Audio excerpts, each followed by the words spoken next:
our Friday episode. But yes, we're warming up. One moment. Okay, tagging. Talk and then walk away. When you are your own tech crew, as usual. But oh my gosh, I am very excited for tonight's episode. Okay, I'm so excited. I have 2 headsets. I hope lang the Bluetooth holds up tonight. Yeah, I'm also worried about the battery. Yeah. So I'm definitely gonna monitor the sound levels in one area. Okay. And then because I'm worried about our audio level also.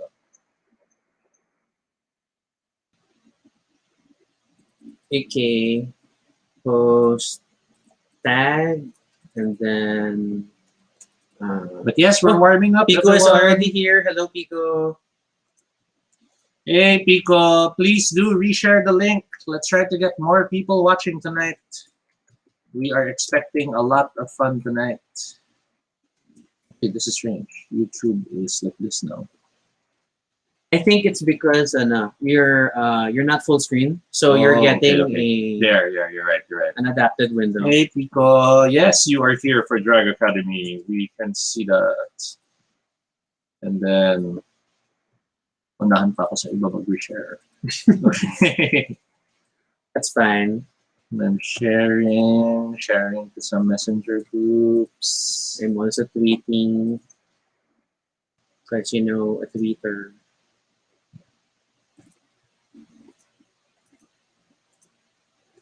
Oh my gosh. Hey, Nikki. I'm scrolling the messenger ko to choose more people to share it with. I know. Mga finite limit of suggestions. Yeah, I think so. Hey, Nick. Nice to have you with us. Please boost the signal and share. Oh, we're already at 7. Yeah, nga, bilis eh. We haven't officially started yet.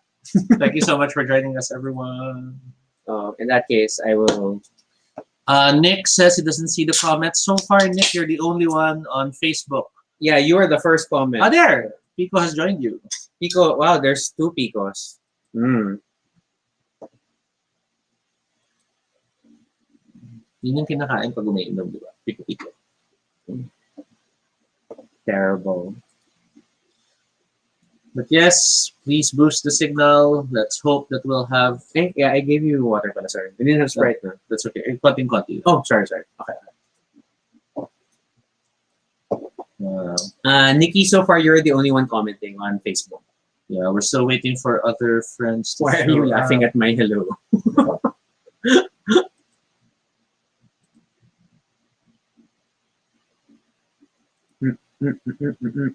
So yeah, we are warming up, getting started in a bit. That's weird though. So it really stops. It doesn't allow me to see more content. It forces me to type. No, you have to scroll to the big bar on the right. Oh. It's a weird UX problem. Oh, how odd. But yeah, that's it doesn't know how to switch to the next scroll option. Yeah, but I'm bumping the signal to other people who might be interested. I don't know what's going on the Facebook feed. I don't know. Nikki and Pico are having a moment.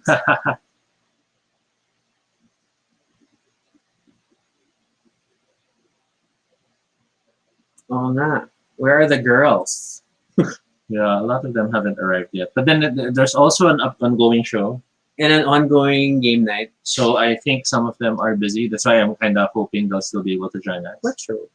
This? This is not tomorrow. Oh, is it tomorrow? I'm lost. I thought I saw Ina, hey, welcome.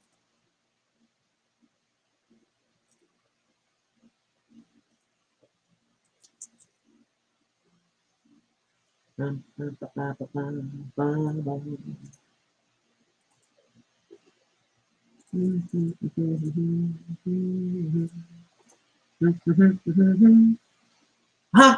Oh my gosh, it's Mish. And China, and hello, ladies. Oh my God, are Patricia we going to has have joined us. the full Tres Marias? Oh my gosh. Oh my gosh, we haven't started already past 10. Yay! Oh my God. Okay, I think we better start then because people are here and I don't think we should make them wait. You want to have a quick check on the chat if they're ready? Um, but I shall prep to start. This is Toby. And this is Rocky. And if it's your first time here, welcome to Baduy Pride, our little space on the internet where we talk about anything we want. This is completely unscripted and not entirely accurate, but at least it's honest. Join us as we talk about everything and anything random live. And if it's not your first time here, thank you so much for joining us again. Oh my gosh, we've already reached 10 people watching and we just literally started. But tonight is such an amazing night because on this 160th episode, Oh my God, we've been doing this 160 times. our topic tonight is The Drag Academy PH. So it's a first of its kind program. We're very excited to learn more about it. And we're lucky enough to have some of the faculty of the Drag Academy with us tonight. So this is actually our first guest episode for the year. Yes. I'm so sorry it's taken us a while. and more than just a guest episode, we have guests. Yes, so it's Plural. going to be a crazy discussion, I'm sure, and I'm so glad that everybody's here to join us. So without further ado, we are going to bring in members of the faculty. Let us all please rise para sa morning assembly. Okay, so I have Mrs. Tan. Hello, Mrs. Tan. Hello guys. Thank you very And much then- Sir Rocky and Sir Toby for inviting me and inviting the And now we whole have, of course, Academy. MC Black. Hello, hello mga everything. Magandang gabi po sa inyo lahat and happy Friday everyone. And CLEA TORRES. Hi everyone, and thank you Sir Toby and thank you Sir Rocky for having all of us here. Hi. Thank you for everyone. joining us. Thank you for being in our very humble show. We have a lot of people right now who are on the show. Many are already saying present. May attendance check pa. There were some who even stated we're here for Drag Academy PH. Patricia, Yeah. I hope you're not breaking rules right now by being online. As always, a reminder, ladies, we are an all ages show. Yes, we are an all ages show. An all ages show. Right, but we're super happy to have everyone here. So I guess we should do first a round of introductions. But for also thank you for, oh my gosh, there's so many people. We will catch up with greeting everyone in a bit. Okay. So how do we want to do introductions? Oh my gosh. Well, let's just go around. Let's go around the webcam layout. So Mrs. Tan, please introduce yourself to everyone. Hello guys, I am Mrs. Tan SMRSTAN. So yun lang. I'm not sure lang tayo dito. Ako po ang inyo, isa po ako sa mga faculty So abangan nyo mamaya kung ano ituturo ko. Kasi huwag kayong mag-alala, may matututunan po tayo tonight at please share the live kasi para mas malaman pa natin kung ano ba ang nasa loob ng Drag Academy, kung sino ba ang mga magtuturo pa dito, kung ano ba ang mga itatakal ng Drag Academy, and aside from that, mga sister, itag na rin natin na ating mga babies at mga possible scholars dyan para, alam mo yun, mas ma-excite tayong lahat kung ano ba talaga tong initiative na ito ng Black Movement at saka ng Spaces Manila. Yes. Okay. Thank you so much. Just so everyone knows, we will be sharing the tipping details in case you want to show your support. The tipping details are there. Beyond that, there may be even more ways to support Drag Academy PH. We will leave them to talk about it, of course. But continuing into the introductions. So can we move on to Miss CLEA TORRES? Hi, I'm CLEA. I'm CLEA Torres. I am one of the faculty for Drag Academy PH. And I think the reason why I feel this is something important to talk about is because the Drag Academy PH is, I think, the first of its kind in the country, where it's giving scholarships to young drag artists. So for everyone who's watching, if you have any friends or anyone that you know who is interested in learning more about drag or is starting on their journey when it comes to the drag arts, parang drag arts, parang witchcraft, the drag arts, please tune in, share this live, and also comment and ask your questions because we're here to really give clarity on what the Drag Academy is going to be all about. So, yun lang. Yes, as mentioned, if you have questions and you're viewing this live stream right now, please do write them in the comments. We shall make sure that we shall look them up and ask them when we can. So shall we move to our last guest? Of Rocky's just busy copy and pasting information. Oh, but then we're changing the number. Wait, one number. Yes. Sorry, I just saw it right now na mali pala yung tipping details natin. Ay, Yeah. nakasabunutan ako ng aking mga sisters. Sorry for that. Pansin na maaga. Yes. it's Ayan, very and of important. course, ayan. Hello po sa MC, lahat ng mga MC. nanonood ngayon, sa lahat na nanonood ng Baduy Pride. My name is MC Block. Okay, that's Block. That's a BLCK without an A. It's up to you if you're gonna whatever vowel you want to add on that BLCK. But yes, I'm the pioneer of the Drag Academy PH, and thank you so much for letting us, for sharing with us your platform, Baduy Pride. And Yeah. this means so much. This means a lot po. Hindi lang sa akin, but of course to those who na bumubuo ng Drag Academy PH. And of course, for the future of drag. Maraming salamat kasi we are finally having nakikita na kami at naririnig na kami ng community na pinagsisilbihan namin. And thank you so much for doing this. Yep, hello everything. Hello mga ka-blacklist. Yeah, and hello, I just want to say, si MC Black diba is our headmistress. Yan, ang ating principal, Oo. district officer. Teacher ko lang ata siya. Ano ka partner? Teacher Ano ka? 2. Teacher 2. Yes, Carlo, headmistress si MC Block. Hi Carlo, hello! Tapos Maria, nandiyan ang ating mga ka-Spaces family. Hello sa inyo lahat. Yeah. Hello, Sir Oh my gosh, Noel. so many people. Hi, Sir And actually, Noel. we're at 20 people, which is the first. I know. And then we have a lot of people actually who are watching, who are also watching MC when we first had you as a guest last year. Yes. So I guess we might as well get started with questions so that we can encourage people to ask questions as well. Oh, wait, I'm sorry. I think we didn't quite include in everybody's introductions preferred pronouns, just so that Oh, we're yes, clear for yes, this yes. discussion. So sorry, again, roundtable. Mrs. Tan, how shall we address you? Ano po, actually, pag naka-drag ako, I prefer na she, her. Pero since hindi naman ako naka-drag ngayon, at ano lang tayo ngayon, ano lang tayo, baby girl, baby boy. So, Yes. they, them, or any. Ganon. With them. I love Okay. it. Kasi, ang suji ko po kasi ay queer everything. So, Yeah. queer to the power of 3. So, Yes! I love it. the patriarchy. Okay, Miss CLEA TORRES. And I default to Miss, but then what do you prefer? All right. In drag, feminine pronouns, her, she, and then out of drag, any, I guess. My soji kasi out of drag is more cisgender, but my gender expression tends to veer androgynous, even out of drag. And I want to say hi to Patricia. Hi, Patricia de Asa. I think she's watching in YouTube. She's saying hi Yes. to us. Hi. She's a big supporter. All right. And then of course MC. It's important to check in because some people may not have seen you before here on the show. So what are your preferred pronouns for this discussion? Ako naman, just a quick shout out. Syempre, it's Maria. Hello, Bibi Carlo. And of course, I'm Julius King. Ayan, Sir Noel. Direct Jed. Hello. Yes, Sa mga taong nanonood dyan. Ayan, maraming salamat. Ako po, since my soji is queer then, same with my partner, Mrs. Tan. Whether in drag or out of drag, ang aking pronouns ay they, them. So, kahit ano yan. As long as you are calling me with respect, kahit ako ay he or is she mo, okay lang sa akin yun. All right. And I always like this.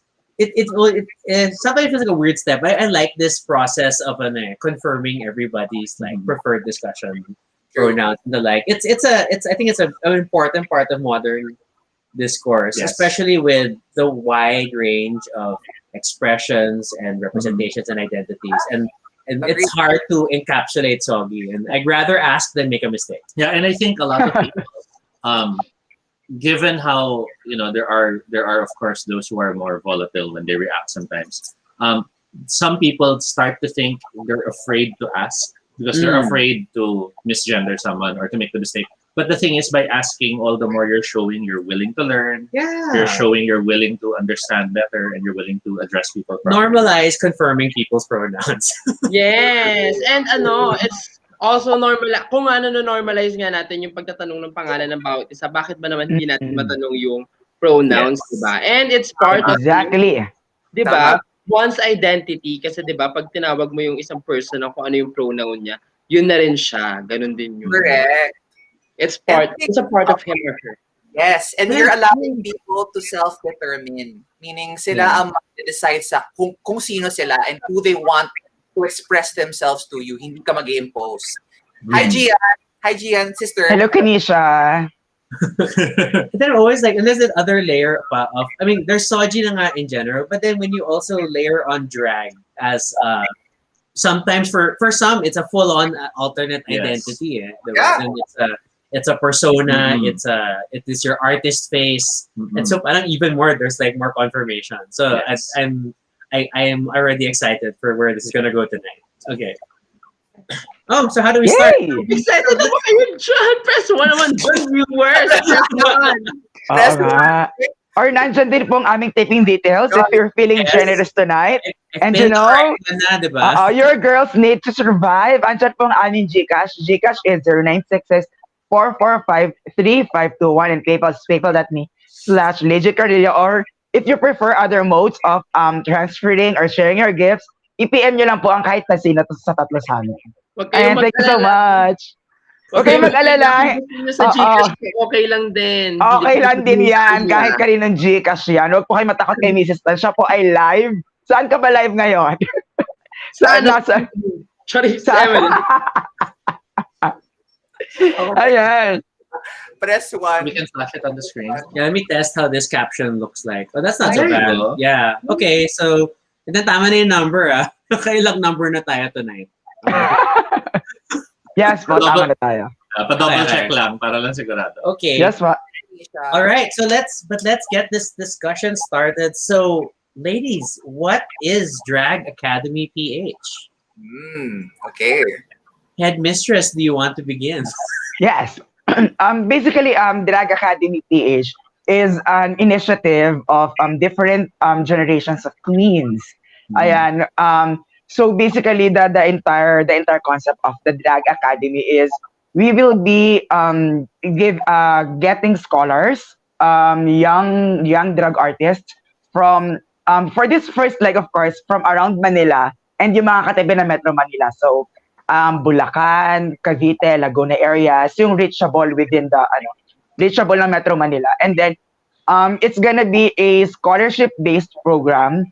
So up to the 3 legs na nakaplan na with of course Live Yourself and Spaces Manila na napaka grateful napaka-grateful po namin because they partnered with us and collaborated with us para maisakatuparan tong project na to. And ayun, this is gonna be a scholarship-based program for all the young drag artists out there, meaning we will not be collecting or we will not be getting any monetization from all our young drag artists.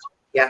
All their expenses from the transportation up to the place where they will stay, and then all their food, all the crafts, everything that they will have to use as a entire duration academy.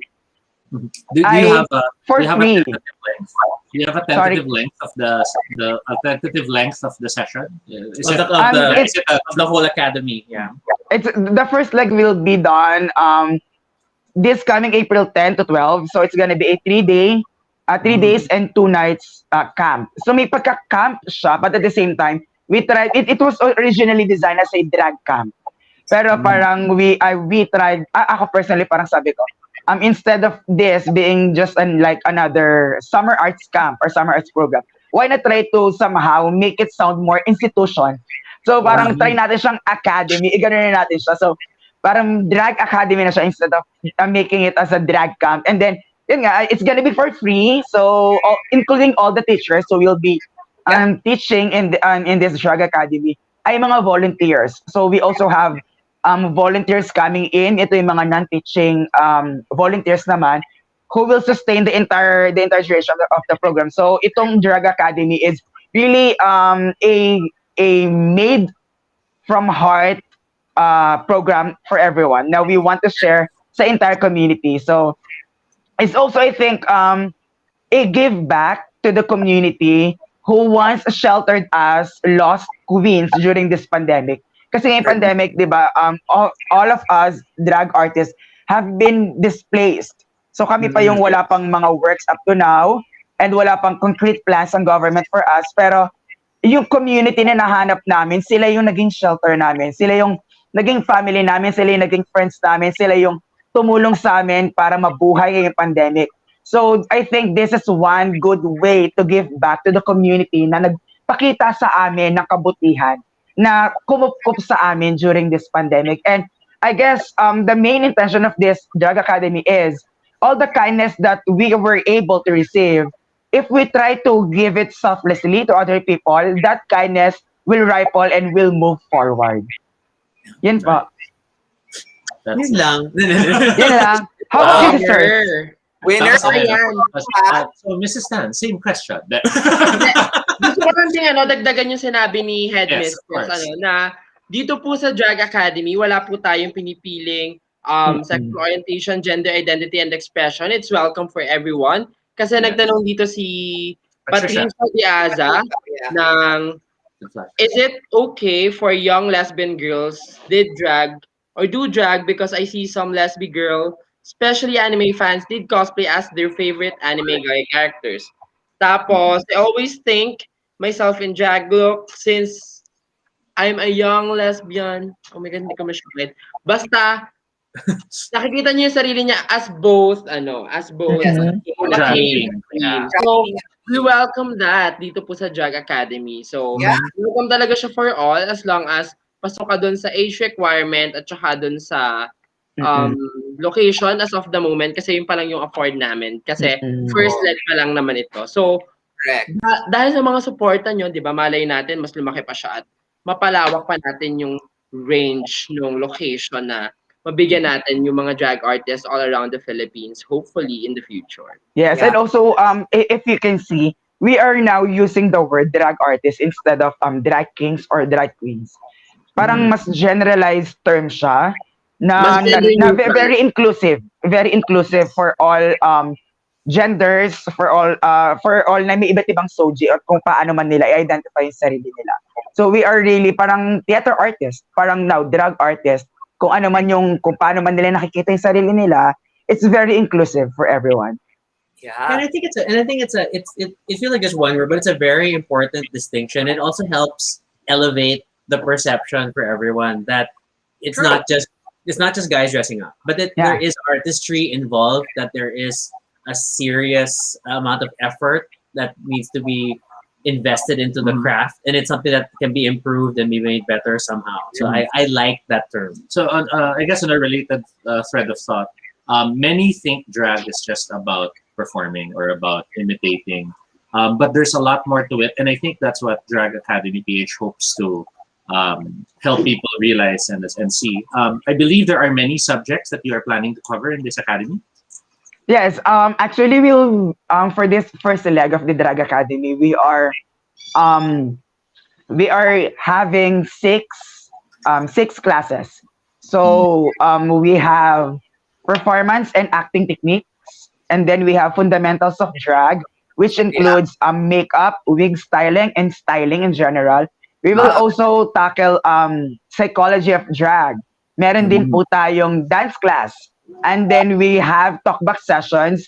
Doon nagpa-fall under, sa talkback sessions nagpa-fall under si social awareness and SOGI, as well as digital network, advocacies, and intersectionality.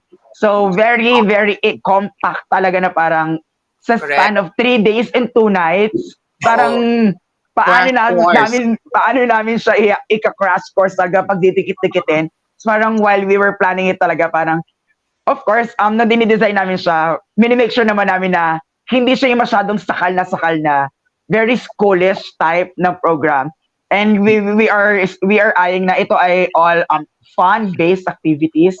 And kasi magkakaiba kasi ng treatment dapat when it comes to teaching drag artists. Kasi we are handling artists here.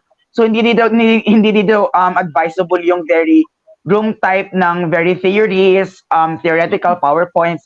We're not into that. Parang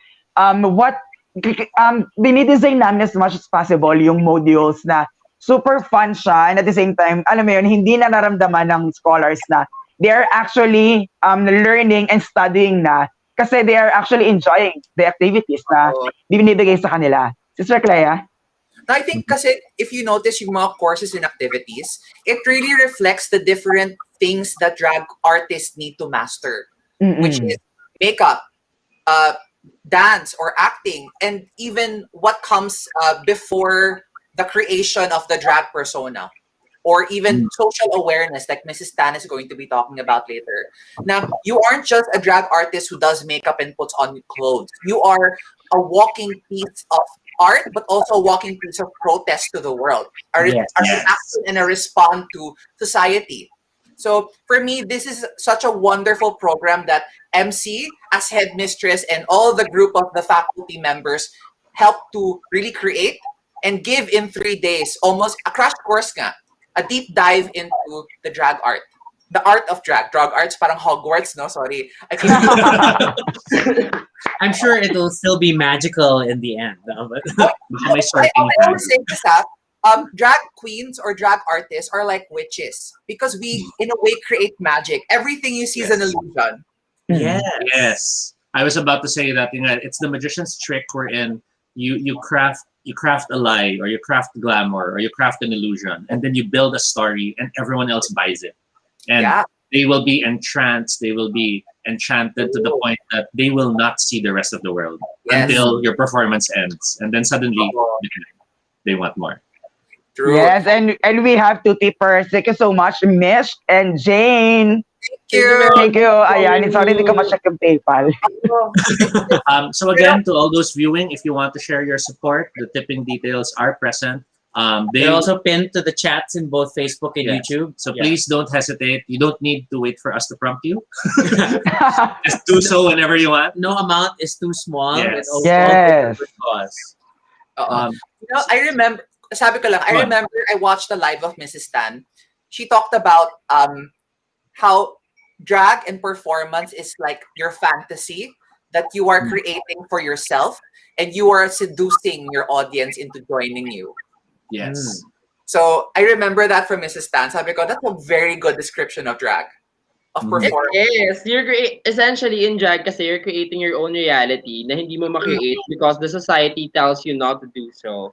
Na yung reality mo na hindi ka dapat ganito manamit, hindi ka dapat ganito sa yung asal mo, hindi dapat ganito yung performance mo, hindi, alam mo yon, you're taking up space, you're taking up your own world, you're making your own world, you're making your own mark. Kasi hindi naman siya pinapayagan ng society technically kung wala yung drag. And marami nang napalaya ang drag when it comes to expression, when it comes to discovering one's identity, mas ma-realize nila kung sino ba talaga sila dahil lang drag. So, it's a constant, process and journey of self-discovery and expression and identity, and of course, artistry at the middle of everything. Yes, and also I think to add that with Clea and Mrs. Tan, I think this drag academy is very very promising kasi yun nga all the teachers will be volunteering for this cause, and parang napakasarap kasi sa pakiramdam, parang mas lalong nakaka-inspire lang for me on a personal level as a drag artist na I am not alone on dreaming for the future of drag. Hindi lang pala ako mag-isa. Meron pala akong 5 pang kasama, and siguro 10 pang kasama, including the volunteers, na 10 kaming nangangarap of a better future of drag, of a better community. Parang ang sarap lang to share the platform na wala na kami doon sa era or sa age ng parang we have to do live shows because we have to, alam mo yun, have ask for tips. Parang whenever we talk naman na lagi kami nakikita sa spaces Manila na lagi kami nagsasalita, di give tips na. Pero parang ito, this is the only way na we can give back. And ang sarap-sarap lang sa pakiramdam na hindi ako nag-iisa. Na andyan sila, they're backing me up, and I'm not claiming the full title of the Drag Academy PH on my own. Drag Academy PH is Drag Academy PH because of all the people, all the good souls na pumayag na maging maging reality. So hindi lang kami to, including the sponsors, including the teachers, the volunteers, Love Yourself, Spaces Manila. Ayan, kung hindi dahil sa mga mabubuting shows na ito, walang Drag Academy PH. And we just can't wait na ma-tour ito sa buong Pilipinas kapag okay na ang lahat, kapag bumaba na ang cases, kapag may vaccinated na ang mga Pilipino.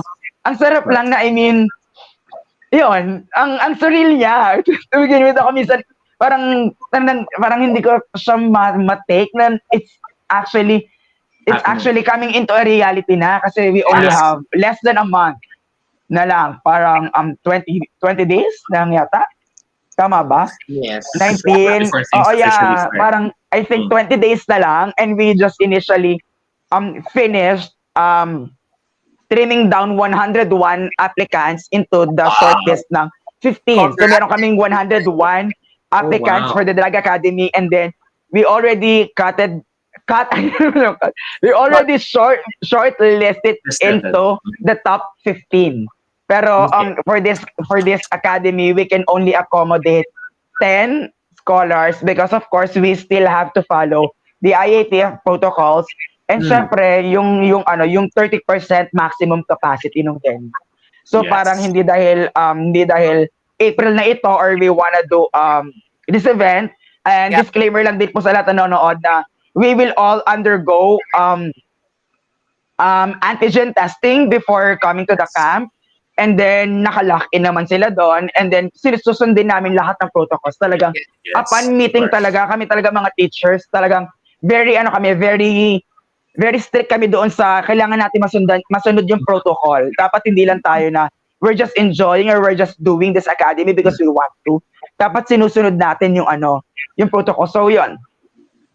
And that's good that you brought that up. I mean, I think especially oh my gosh, this week alone has been a roller coaster. From a COVID front, but I think that reassuring everyone that you already have safety in mind is very, very important. And hopefully things turn around sooner and nothing complicates your target April schedule. But then I'm sure one way or another the academy is going to happen. So that's definitely what I guess. One thing I want to ask and maybe I don't know who's best to answer. Or I'm sure everybody maybe has their moment of it. But what was really that sort of spark that really made that made you decide that this is something that you should do? Because admittedly, I have never encountered a story of any similar drag program in any country. It's not something you encounter a lot. There's always festivals and shows and stuff, but when you look into the different stories of how people started in drag,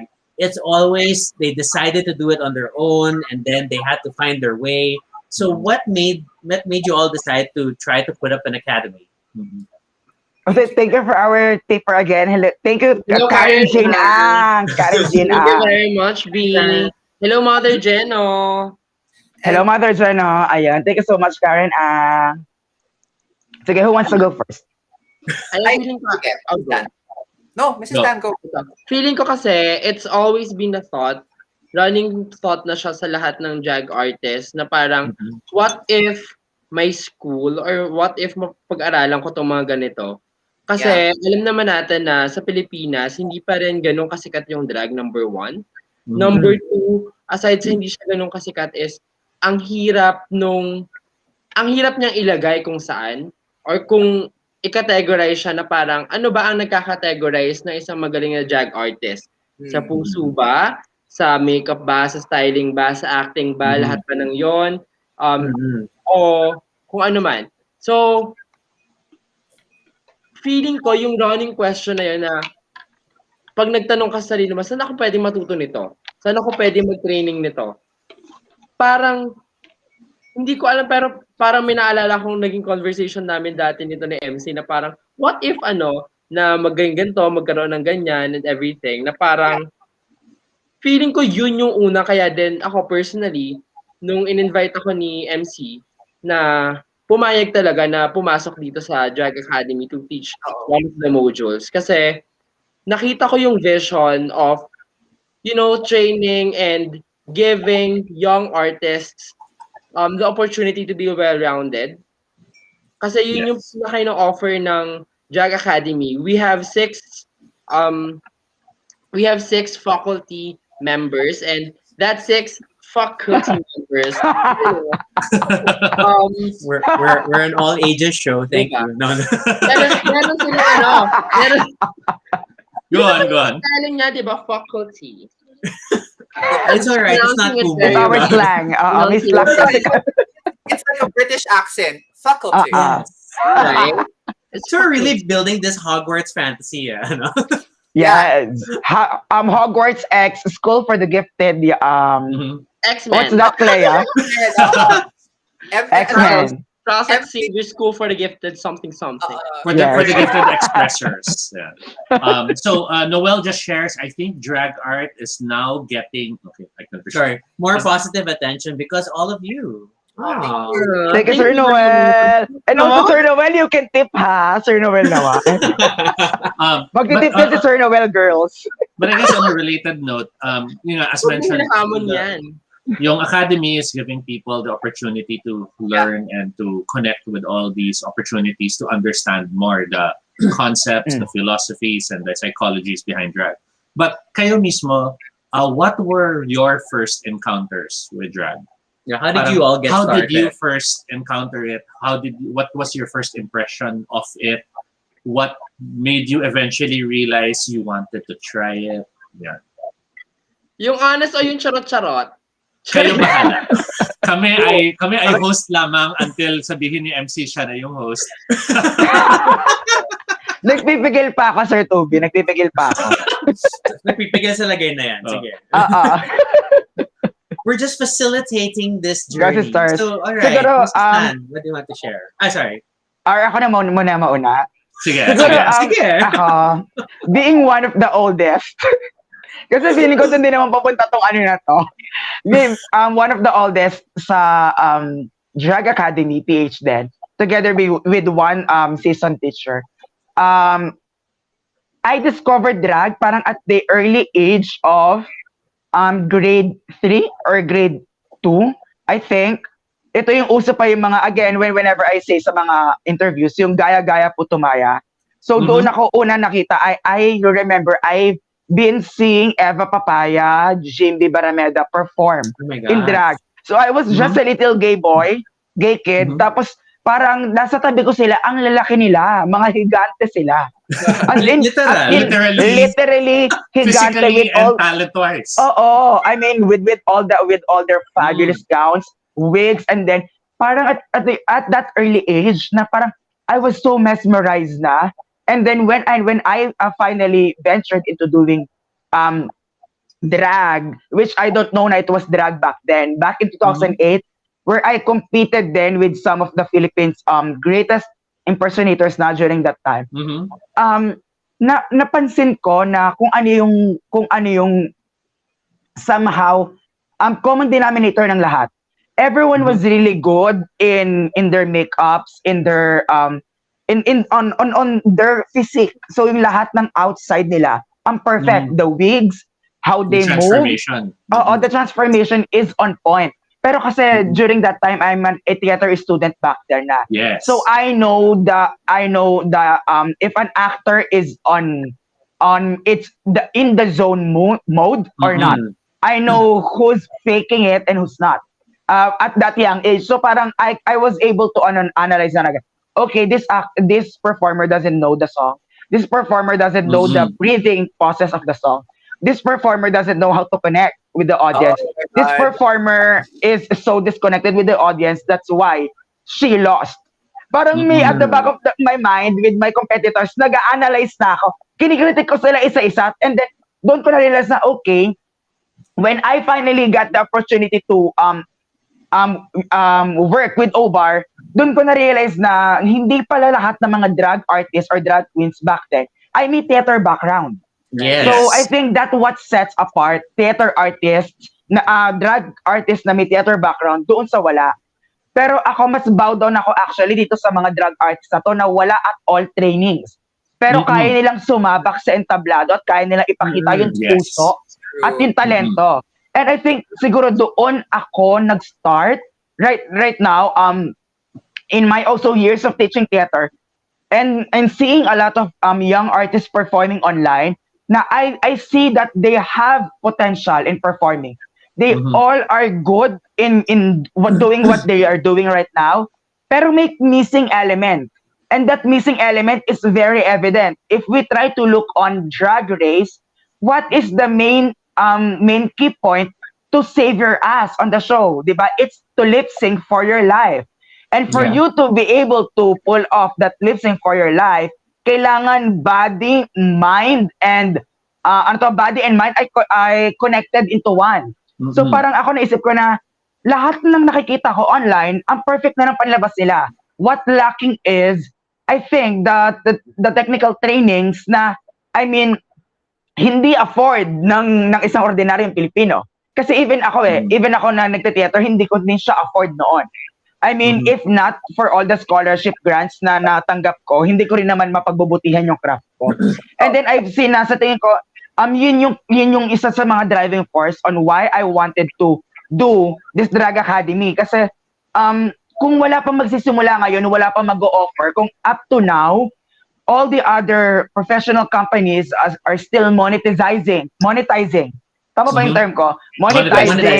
Monetizing on giving trainings for future theater artists, di walang future ang drag. I mean, kung lahat ito ay pagkakakitaan natin at lahat ito ay, alam mo yon, ibebenta or gagawan mo ng pagkakakitaan, paano na lang siya ma-afford ng mga simpleng bata na may talent sa pagdadrag, pero hindi nila alam paano i-utilize at ilabas ang full potential nila. Because hindi nila afford mag-aral sa isang acting school. Hindi nila afford mag-aral sa isang dance class. Hindi nila afford mag-aral sa isang theater theory class. Yung mga bagay na ganun, hindi nila kayang mag-enroll sa isang private university. So why not ilapit mo ito sa community na andyan na yung kalahati. Kumbaga, andyan na yung kalahati na puso nila. You just need to offer and feel the other half of their heart para buong-buo na silang artist, di ba?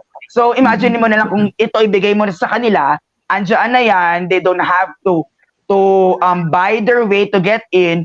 Imagine what kind of future of drag yung haharap sa atin 5 to 10 years from now. So yun ako. And I think it's in kind of touching on how that's the one like silver lining of this whole ridiculous world record. Hello? Nawala pong audio nyo. I think they froze. Can you hear us? Hey, you're back! Feeling ko Internet. kailangan na may mag-tip para may pang data at pang internet. Nagkaroon ng pop-up doon nagreklamo si Rocky sa lockdown. So, Ayan. But I mean, the one silver lining of this period of us all staying home is that there's been this explosion of like new drag, drag artists, drag hopefuls, interested drag people interested in drag all across the country, and regardless of what they have access to, we discovered so many people who want to get into the art, and it's fascinating. Yeah, it might also be connected to how when a culture or a society undergoes great trauma or great adversity, the need to survive kicks in people in different ways. For some, it kicks in as a survival mechanism. Mag-hoard ng pagkain, maghahanap ng trabaho. Right. For others, it kicks in this demand to express themselves, to do something before they die. So, biglang they get into something that's talented or creative. They become to express themselves. They have this desperate need to find who they are. And I think that's what we're witnessing here through all these live stream videos. People are realizing, I've spent my time just being content with every day. But now with this pandemic, teka lang, sino ba ako? What if this is my last year? I have to do something. And that's what many are starting to do. Yes, it's true. In fairness, ang ganda ng chika nyo, ha? Yung tulala ako, te. Oo, ang ganda ng I love that. Welcome to Baduy, Fred. Medyo related kasi doon yung una ko ding exposure sa drag. Kasi akala ko before yung drag is more on impersonation. Na Yes. akala ko dati hindi ako pwedeng pumasok sa loob ng drag kasi impersonation siya. At for me, sobrang hirap na impersonation. Kasi when you're doing impersonation, you need to be spot on about everything from Yeah. the looks, to ganito, to ganyan. At tas feeling ko na wala akong kamukhang artista. Alam mo yon. So parang, Pero may kamukha kang product. Koji fan. Ayan. Parang mag-effect to disagree yung mga... Diba? Ayan. I'm not Aside sure from if that, Yeah, go on, kasi go on. nanggaling din ako sa teatro, kagaya ni MC, na parang, nung college ko lang din siya na-discover, at hindi naman na-discover, matagal ko nang bet mag-teatro, pero wala akong avenue kasi galing ako sa science high school before. Tapos, nung nag-college ako, doon ko lang siya na-explore na, sa teatro, ganito, ganyan, blah, blah, blah, blah. So, nagkaroon ng mini-mini training, kasi syempre, pag dadating sa mga production and everything. Pero kasi, the difference with theater and drag is that, in drag, you can choose who you want to be. You can, create your own world. Kasi sa teatro, hindi ka pwedeng pumili ng role. I mean, pwede ka naman pumili ng role, pero at the end of the day, hindi pa rin ikaw yun. Yeah. Kasi, what makes drag very close to your heart is that it's an extension of one's identity and expression. Na parang meron kang kakambal agad na twin sister or twin brother or basta twin identity na nandiyan lang siya na kausap-kausap mo na tutulungan niyo yung isa't isa. Hindi kagaya nung sa teatro na very strict na ganito, na ganyan, na meron kang nuances na kailangan kunin and everything. So, yun yung kaya minahal ko din yung drag kasi you really get to experiment and you really get to, discover yourself and your twin identity as well. Correct. Miss Torres, would you like to share your first experience with drag? Wow. Miss Torres, I love it. Of course, kasi naka-formal kayo eh. Ano nga? Who's watching, lahat kami ay naka-blazer dahil we are part of the faculty, di ba? Dapat yata Rocky We are rebranding. We are rebranding na po. You're also rebranding for this academy. Just wait to be called. So Mr. Toby and Mr. Rocky are our students today. Hi. Good evening, ma'am. Ang late po ng klase natin na yun. Masters na ba ito? Masters? Yes. Master debaters po. Iba na yun. Akala ko for all ages tayo. All ages debating. Yes. I think for me kasi my path to drag has been quite different than Mrs. Stan and MC. Both of them are really trained in theater or have a background in theater. My path to, I think, drag and female impersonation started from a very young age of loving just femininity. I think when I was a kid, I would look up to Madonna. I would look up to comic book characters like Jean Grey, Storm, Frost, Scarlet Witch, all of those. Of course. And then I would look at them and imagine myself as these women. And I think growing up, I was told repeatedly that you cannot be like them in any way whatsoever. You are a boy. This is your gender identity. This is the way you express yourself. And anything that is different, is feminine, is seen as something evil, as bad. And I become, all of a sudden, an abomination to the world. So what I did was, I kept that inside, but always held that spark of just wanting to try to be, parang in a way, a superhero or a queen or a beauty queen. I loved Miss Universe then growing up. So years ago, I had the opportunity of joining Miss Love Yourself, which is it's a pageant that's part of the org that I belong to. It's an advocacy org of Love Yourself Incorporated for HIV awareness. And I was the batch representative of my own of like the batch of people who got oriented at the same time as me. And back then I was called Miss Synergy. And I joined the pageant and I won like 103 rounds. But I noticed when I entered it, I had a different approach to it. I wanted it to be as true to myself as possible. I think I was more in control of my pageant look than not any, but I was more in control than even my team expected me to be, my batchmates. And I think it was because it felt like something I've been wanting to do for so long, but never got the opportunity. And this was the moment for me to seize. So that's what If I happened. may, if I may ask, what was your first look? My first look, well, it was kind of, I wasn't even the one putting on my makeup. That's Okay. Oh. so But the fact that, but go on. in terms of my control, it was another person's vision that I had to collaborate with for them to put on my. And sometimes it would achieve what I had wanted, but I felt like I needed. At that time, it felt like part of the control that drag artists have about who they are. I have all of it. So yeah, that was like the first look. And it was very pageant, like gowns and but always anyway. So yun, my path led to that. And then I noticed the more I did drag, the more I wanted to do it as frequent as possible. As nahanap-hanap ko siya, any excuse to go out and drag, any excuse to have a party to go and drag, I started doing it. I'd go to clubs, parties, dinners, drinking with friends in drag, just because I wanted to. It felt right. And it excited me. And that's when I realized this is not something that you just do one-off. This is something that is a passion, and people are called to drag. In a way, parang it's like you find your path on it. Because I noticed Mrs. Tan and MC and the people, like even Brigading, they seem to look at drag as the path that pulled them, but no other path is for them. Because this is their passion. This is parang destiny in a way. So parang maybe that's where I'm coming from. That it feels like home to be in drag. Parang it's like a well-worn skin. I feel more me when I'm able to be in drag than I've ever been before.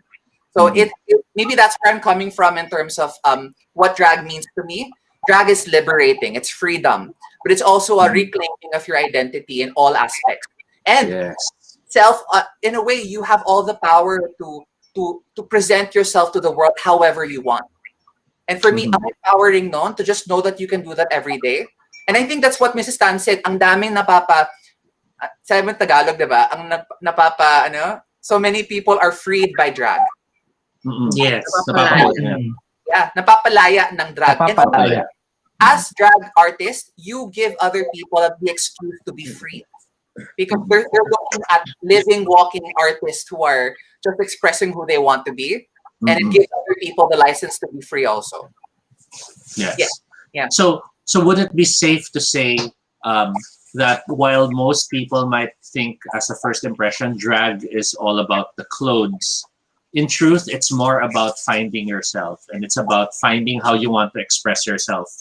For some, maybe as a temporary persona. For others, maybe it's an escape. But then maybe for others, it's an identity that they're reclaiming. It's a chance to reclaim power that has been taken from you either through shame or humiliation. I think Yes, Mrs. Tango. Sorry, sister. Pwede din siyang alter ego. Para, Yes. kung di ba mga alter sa Twitter, parang para siyang gano'n. Parang iba yung alter nila. Video.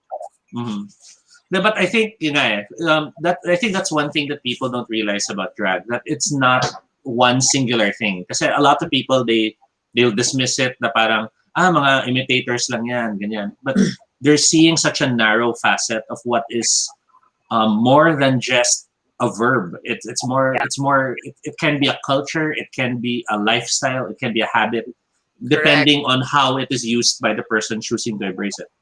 Yep. And I think RuPaul said it. Drag doesn't hide who you are. It reveals who you are. Who you are, yes. And hi, Mother Jeno. Mother Jeno. Hello, Mother. Mother Jeno just mentioned, dahil nagka-pandemic, dapat last year, pinasa ko na yung crown ko ng Miss Love Yourself International. Pero, you're reigning indefinitely. Ha? Feeling ko intended mo yung CLEA para mag-extend yung reign mo. Kilala kita. Yes. Salamat, Stan. And we are very honored talaga na meron kaming beauty queen nakasama sa aming academy. So meron talagang alam mo yon, meron talagang magte-train not just how to be beautiful, but of course, to be more authentic and let the real you shine, di ba, Ay, from wow. within. Parang pang commercial. Come back. Come back to the young and beautiful you. Yes. Ayun, at meron na naman tayong tapers, guys. Ayan, maraming salamat kay Maria Elena Garay. Thank Thank you you. very Ayan. much. Huwag kayong magpapahuli, guys. Pwede po kayo mag-tip. Andiyan po ang Yes. aming tipping details. Ano ang ating tipping details, partner? So, Yeah, ang naka-display. Gcash is 0966-4453-521 under the name of Leiji. Lazy. And of course, PayPal at paypal.me/LeijiCarillo. Sabi ni Precious Paula Nicole, mabuhay po, heart, heart, heart. At saka, Mabuhay. Precious. Mama Precious.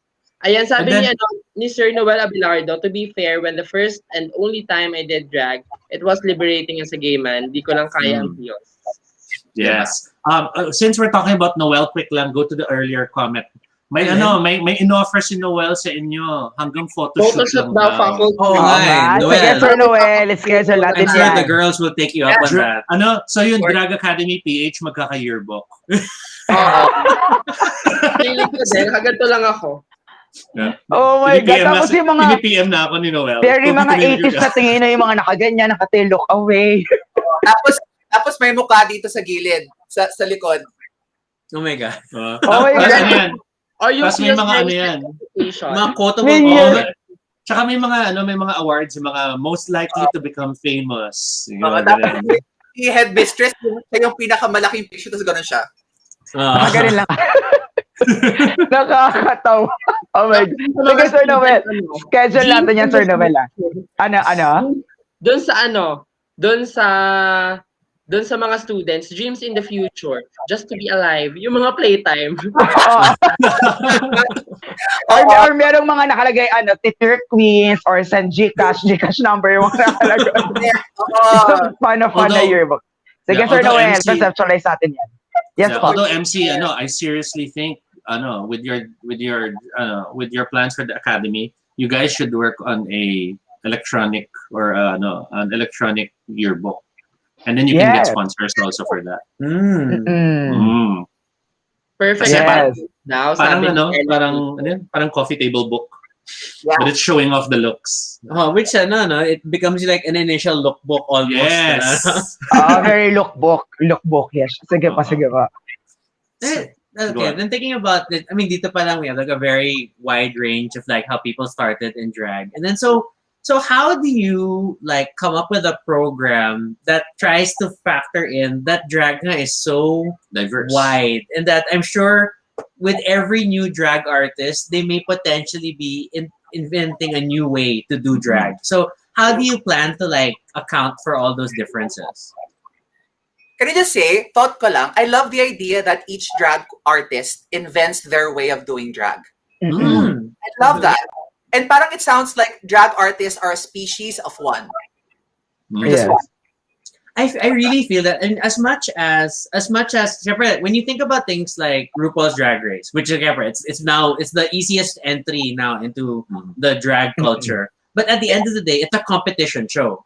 So True. it's looking for a very particular form of drag artist. And we've seen time and time again the very unique or sort of like off mainstream queens struggle a bit more because it's a very different thing. And that's why I feel like in all the years that we've been going to Obar and different places, that you just have to embrace that drag na is so, because it's such a personal thing True. for people, and people will all bring something to the table and what their drag is.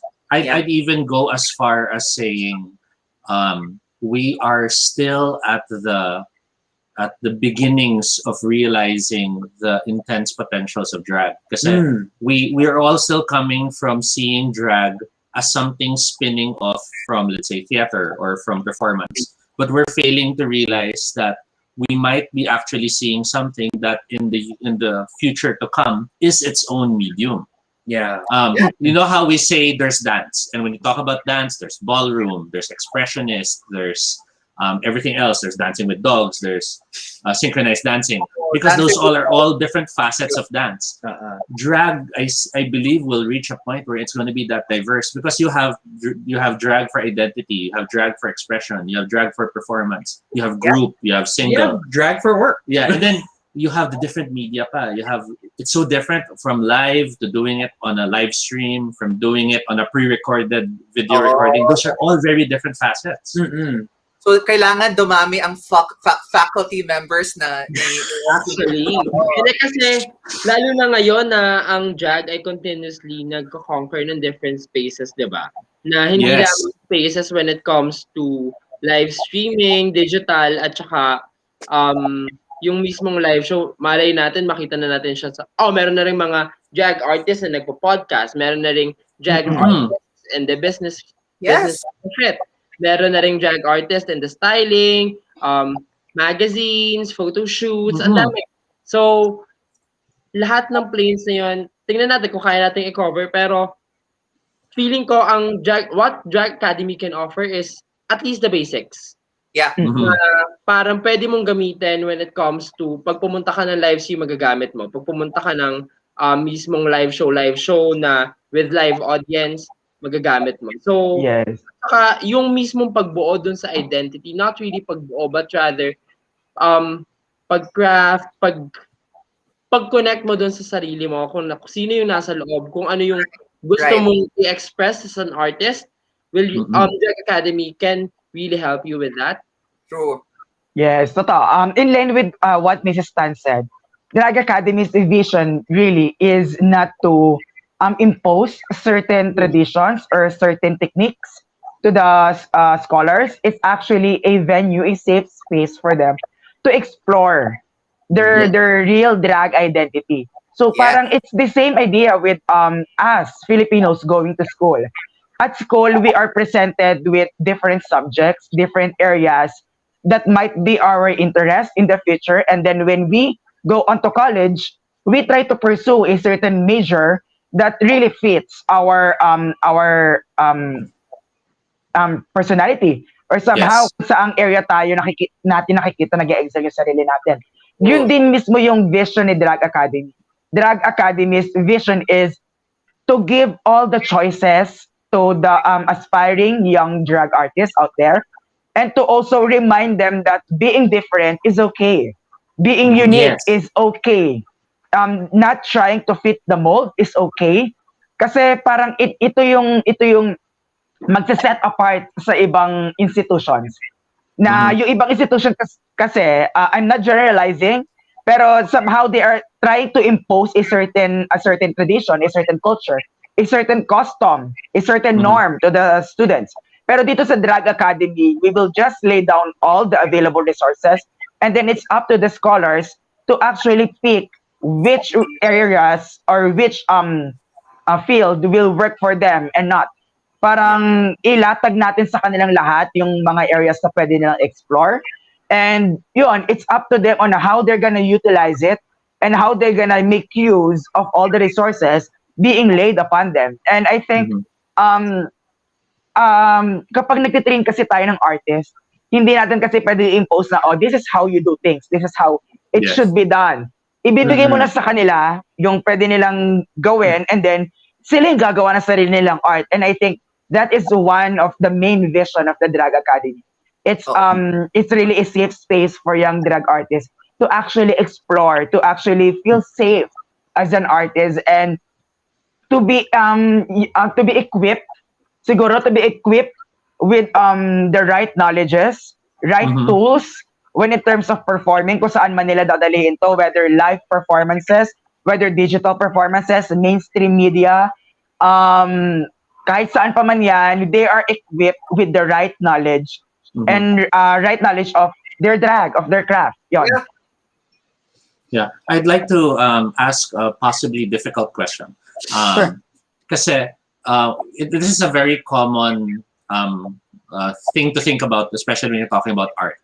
Because whenever you talk about art, we have expression, but we also have mastery. Right. So like you have people who paint. There are the basics. There are the basic techniques that people are that you learn so that you can paint better. But as you paint, you have people who grow up to become artists and they'll just paint what they want. And as far as they're concerned, they're expressing themselves and that's what makes them happy. But there's also those who want to see the art form as something that has technique and mastery and they want to be better. Now, how do you balance and help someone realize that distinction? Because you sometimes will have people na, basta ganito ako magdadrag kasi sa akin, ito yung drag ko. But then you realize they're not letting themselves grow. Diba? Kasi they're so happy with how they're expressing themselves na they're locking themselves from doing it in a sorry, that's our duck every 30 minutes. It's our timer. There's a duck. Real talk.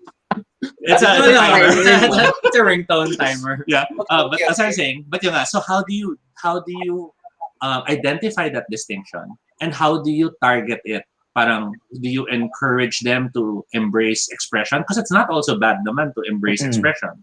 But there's also a part na parang sayang naman if they think okay na yun. But then again, there's also the who are we naman to say na masama na okay na yun. Yeah. So what are your thoughts on that? Who wants to go Anyone? first? Go muna head, Mistress. Sige, ako na. Siguro in terms of that's what's the two words again, Sir Rocky? Mastery and expression. Mastery and expression. Expression is innate in every artist. Bago mo, for me, I believe na before you are able to master something, it should start from expression. Kasi we cannot master something that is very fake or something that is not innate within us. And for me, it's very important to master. If ever you wanna pursue drag as a career, it's very important for you to master drag. I can quote some of the legendary queens we've guested back in history.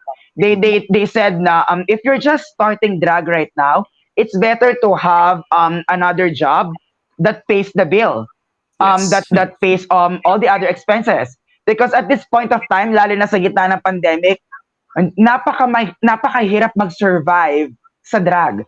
Napakahirap na maglagay ng pagkain sa ibabaw na lamesa in doing drag unless you are really working your ass off, 'di ba? Pero in terms of relating that into mastery, there are so many drag artists out there whose lives have been dependent on mastering their craft even before this pandemic started.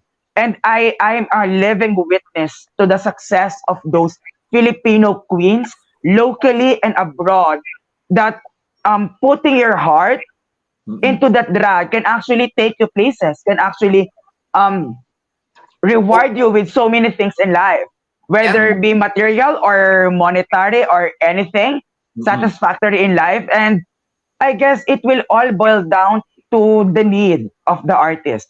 Kasi there are drag artists na nakasama ko rin before na pinagpalit muna nila yung pagdadrag nila because it doesn't pay their bills. So they have to stop doing drag kasi it's not paying their bills. Pero they are exceptionally good.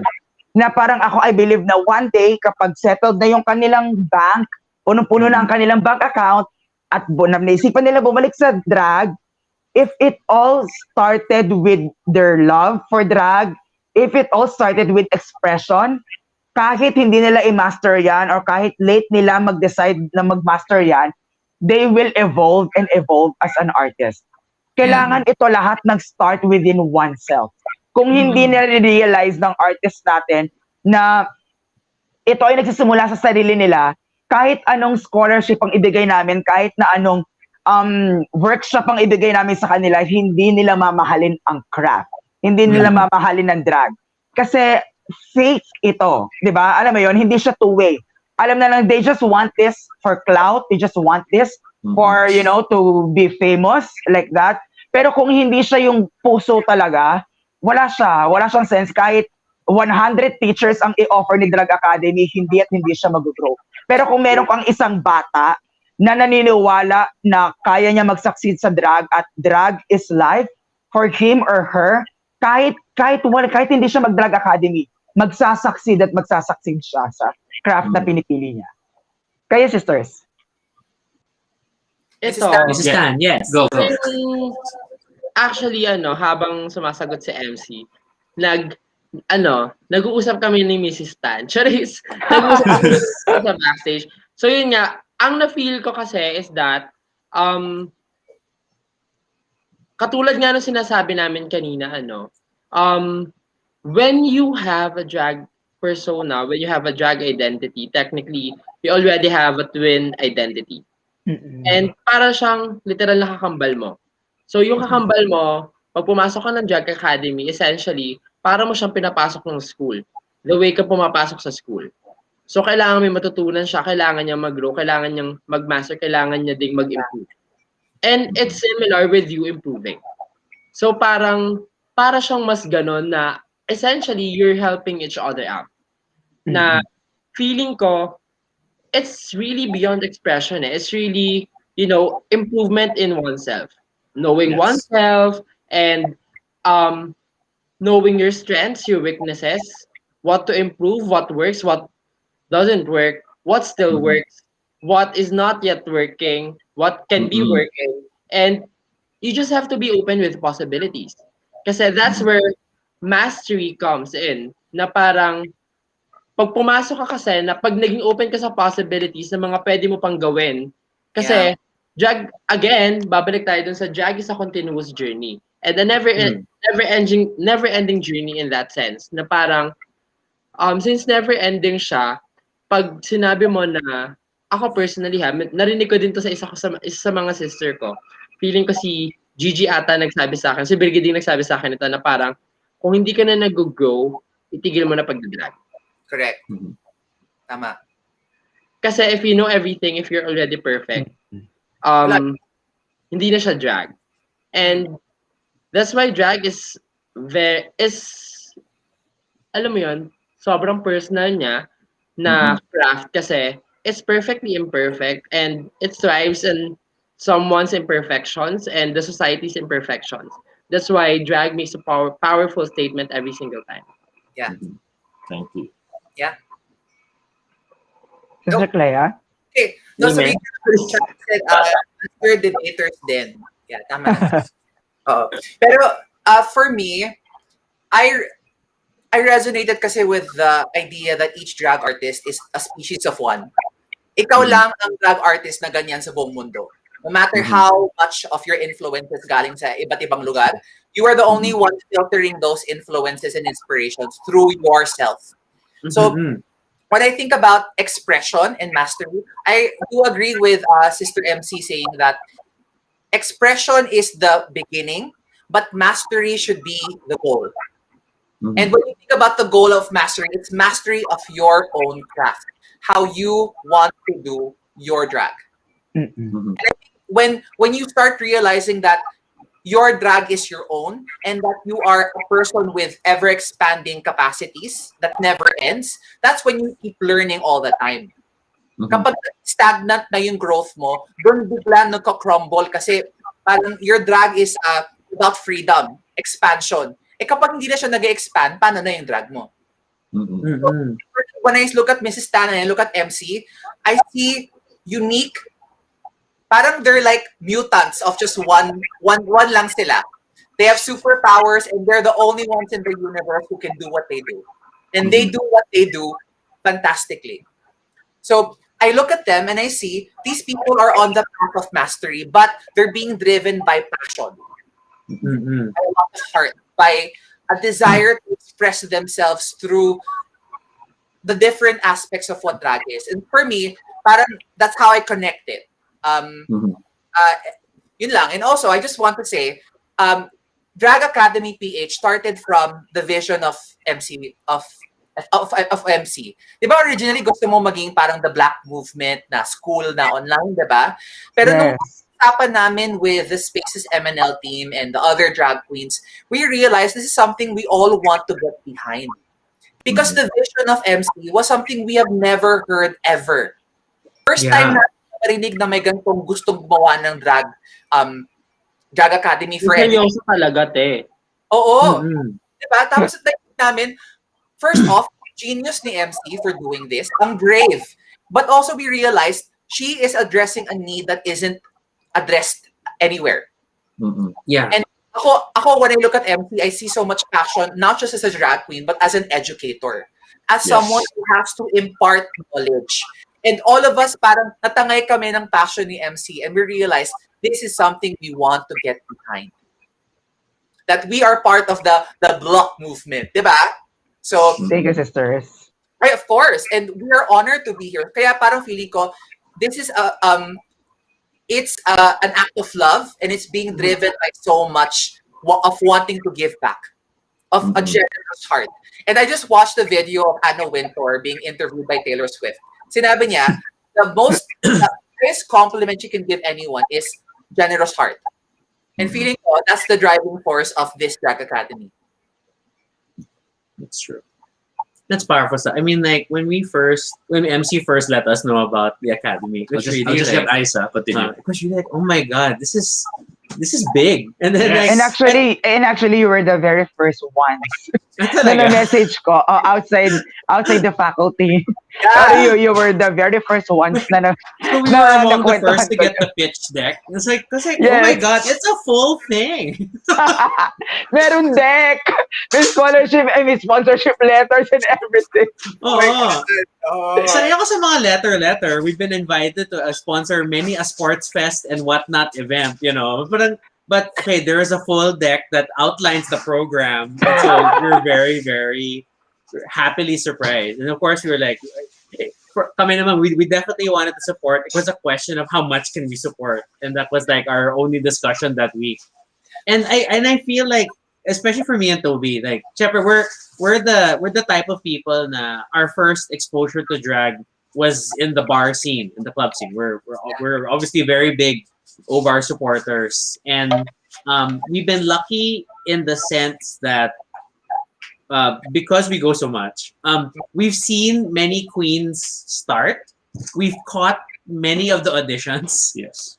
And then we see how they end up several years later. So We've seen their growth. We've seen their growth at the bar, and that's why I always feel like that's our exposure, that every queen is different. Everyone brings something unique, even, and this is still like one aspect of it. It's the very performance-driven club environment where it's not encompassing of all it's not encompassing of all kinds of drag, and syempre, each bar still looks for a certain type of, you know, performance style or variety to fit in their niche.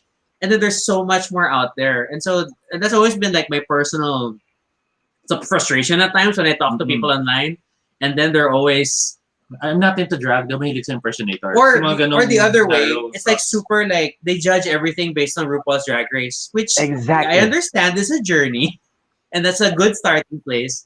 But I'm always like, have you seen them perform live? Have you seen our queens here? And Philippine drag always gets me so excited when I compare to everything else. I quote ko lang, si Carlo Cruz said, "I'm living for CLEA quoting his mom daw, si Anna Wintour." Carlo Wintour ka pala. Okay, very good. And hi, Rafa and Angelo Vidal. Thank you. And can I just also say na yun nga you mentioned the over experience. I remember kasi Daddy Rupert and Daddy Mon the O-Bar management always gives us ballet classes, jazz classes, up to the acting classes, different classes. Parang they're giving the queens. And then parang ako sinasabi ko na upon attending those classes, sabi ko, you cannot get these classes for free. You have to enroll this in a professional arts company parang to be able to have these classes. And then I don't know. Yung classes, be. Yes, mahal 5 digits. Nag-inquire ako. Mahal yan. Yeah. I mean, more than 5. O More parang than 5 enunciation, digits. 5,000 na kagad yung minimum. Hindi lang to speech power. Yeah, and also, I mean, I've seen my sisters in O-Bar grow as an artist. Yes. In the span of 3 years, na continuous class, nakita ko yung development nila. So parang ako, as an educator myself, I finally see na, okay, it actually works. Na pwede ka nga magbigay ng actual training for drag queens, for drag artists out there. Kasi master na nila yung one side, another side nila yung minamaster nila. Diba? So, I mean, the over divas wouldn't be the over divas if not kung gaano ka generous si Obar sa classes. Kung gaano ka generous si Daddy Rupert and Daddy Bon. And sila Sir JR na binibigyan kami ng classes. Every week we are having ballet classes, every week we are having acting classes. Siyempre, hindi ko na sasabihin doon kung sa klase ako exempted lang. At hindi lang Ano hindi yun, partner? hindi lang ballet classes, meron ding hip-hop, may Yes, oo. As in, iba-ibang classes. Tutorial, Well-rounded yung trainings na binibigay. Kaya, I mean, it's feasible. Kaya nung nilapit ko din to, lalo na kay Direk Kiko of Spaces Manila. And then sa Love Yourself, ayan, they collaborated with us. Sobrang parang blessing in disguise na parang whenever I talk to the faculty, sinasabi nila na this is universe way of saying we are on the right track, baby.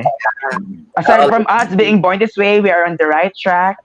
Let's just keep on doing this. And ayun, we're just so blessed na parang in initial proposal, parang meron na agad dalawang kasunod after ng isa nito. So parang meron siyang tatlong leg na in total. So parang very thankful kami. Pero yun, we will be needing, of course, the help of generous souls and generous people who's watching right now and who will be watching right now to help us sustain our advocacy for the community. Kasi ayan, would it be safe to say that if there are people who are interested in supporting, whether it's by sponsoring or what, they can contact you directly? Yes, you can directly message any of the teachers or possibly me. So I can forward you the formal sponsorship letter and deck I made. kaya ako minsan, Diba Noel? Oo, kaya ako minsan na-weirdohan kasi sabi ko, oh my God, is it really real? I'm actually drafting a sponsorship letter. I'm actually doing all the technical works.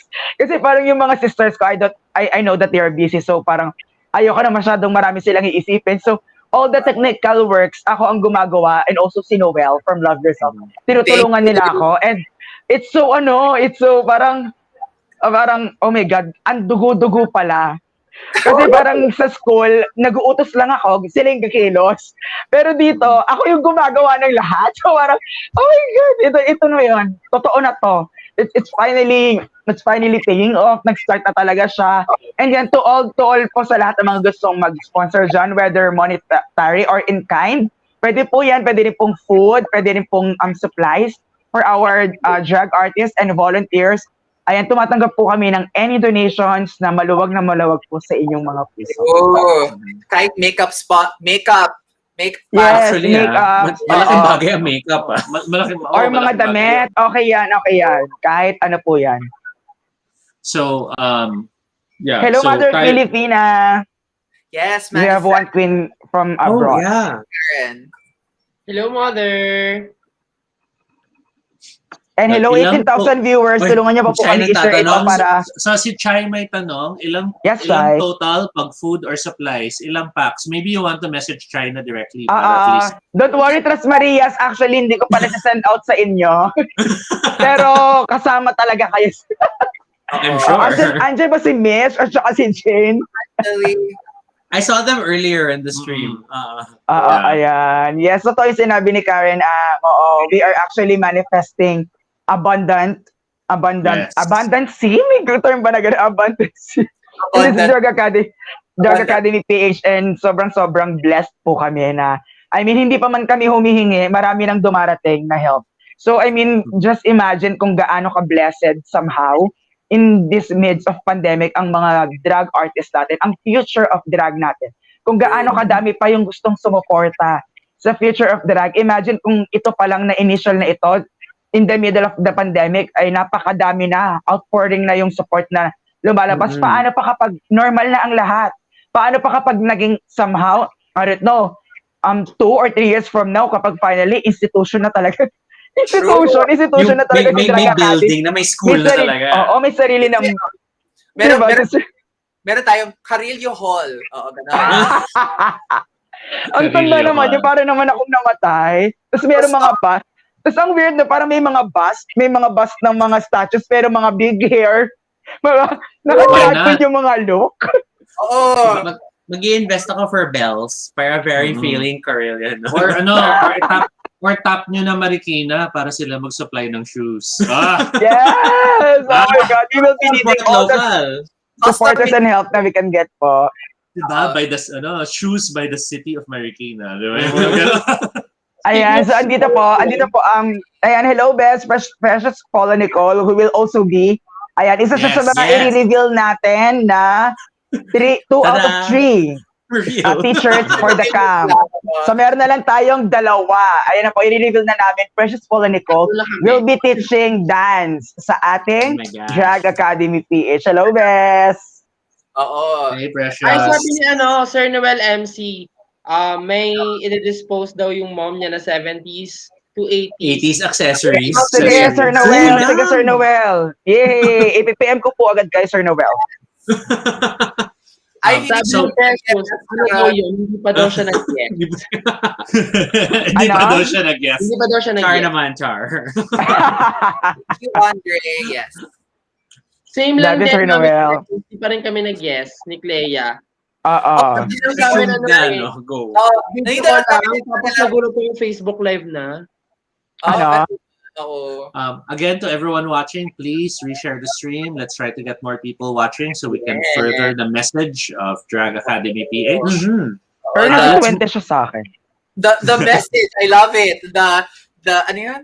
The gospel, charot of MC. Oh. Oo The, naman. the voice must reach further because it's only then when others who thought they were alone will realize they weren't alone. Hence the miracle of drag. Diba?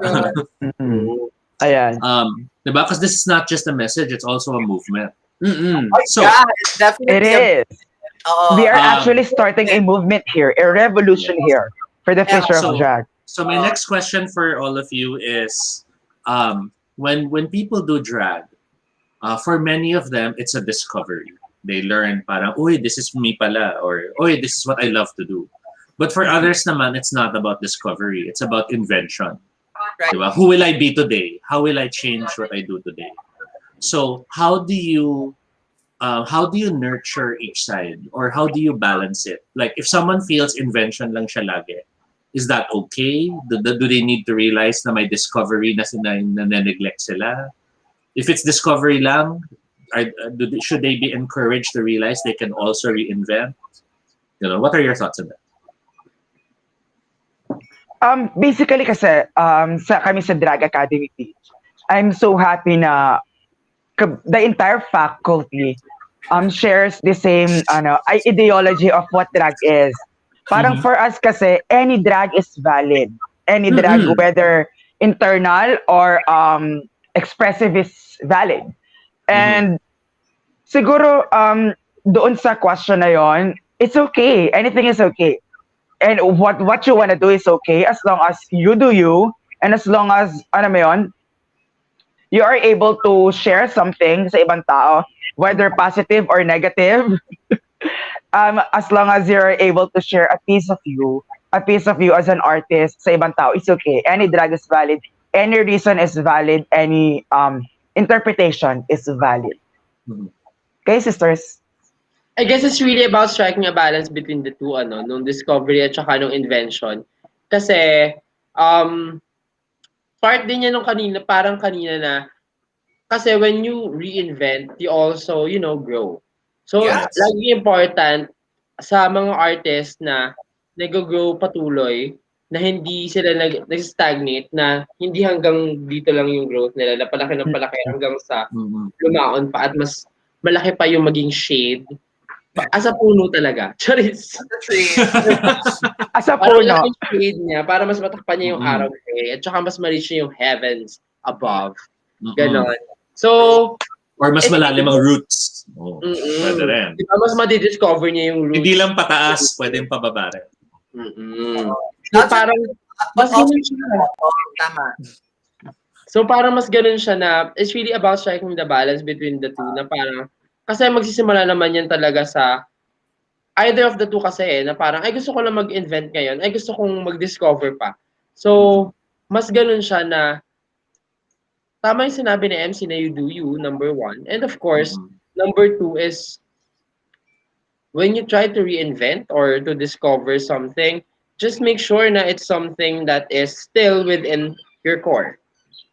Kasi Yeah, 'di ba, parang meron ka pa rin kailangang sundan na, ay ako pa rin 'to. true. So, Amen. I think what I realized is invention can also lead to discovery yes. because Sorry. because when you Go, go, go. when you're inventing, you're also discovering how you are filtering that invention through you. Diba? That's true. That's So, nice. yung sinabi ni Mrs. Tan, kailangan palaging kinoconnect yung invention mo sa core mo para maging mas powerful siya. So, when you are connecting your invention to your core, you're just discovering a new part of yourself. So, in a And way, sometimes, when you discover, you also invent something na parang, ay, kaya ko palang gawin to, te. Ay, Oo. kaya palang pag nilagay ko to, ay, pwede pasok sa akin to. So, parang mas ganun. oh, so they're not really mutually exclusive. They go hand in hand. Yes. I just like to share that I'm finding it interesting how I'm seeing a lot of parallels when it comes to drag with one of the hobbies that Rocky and I are very much into, which is tabletop role-playing games.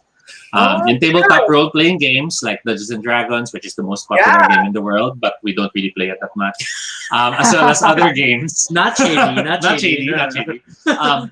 Kasi when we've been playing, there was a time that we were also giving talks about playing, and one of the talks Rocky gave was that people will always play their emotion, their True self. their true self.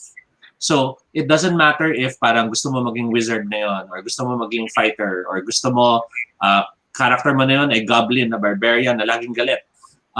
But as you play the game, you still deal with the story or the challenges the way emotionally you will choose to do so. Yeah, there's a way you approach conflict resolution So in like- a certain way. Like maybe in this game, you're the pirate with the sword. But maybe in another game, you're the guy who casts magic. But then pag nagkagulo, you're always trying to talk your way out muna. Kasi True. emotionally, ganun kang tao. And I'm seeing that parallel with drag wherein no matter how you reinvent yourself, even if that new persona is very different from who you are, since dinaan mo sa lens of who you are, it's still that emotional truth of you, just seen in that lens, in that filter. Diba? Correct. So, to use the analogy, kahit pulang tao ka na yun kasi dinaan mo sa pulang filter, it's still you na nag-project sa filter na yun. Iba lang nakikita ng ibang tao. You are still the light. Parang i-relate din natin doon sa paglalaro nila, na parang kahit maging wizard ka, pirate, or kahit na at the end of the day, ikaw pa rin yung may hawak ng console, ikaw pa rin yung naglalaro. Yes. Perfect. Yes. And also, think of drag as we are living out in an aesthetic visual form many of the characters you create in Dungeons and Dragons. Na, parang may chart pa kayo na fill up, may backstory, may power levels. Yun. And that's what many of us do in drag all the time. May power level, may camera root. Like today, who are we gonna be? Are we gonna be faculty members? Anong backstory natin? Ganon katagal na ba yung Carillo Hall? Ganon. And in many ways, there is that language that forms. Diba? For gamers, an internal language happens. Like if you talk to Dungeons and Dragons players and you say, pag may problema yung tropa, anong gagawin? Fireball. They get what that means. Yeah. And for others, for other people, parang ano yun? It's sort of like how, diba, with our communities, in as much as there's the language that we use, the subset still has specific language that, I forgot the term for it there, but there's that, I can't find the word. Jargon? Yes.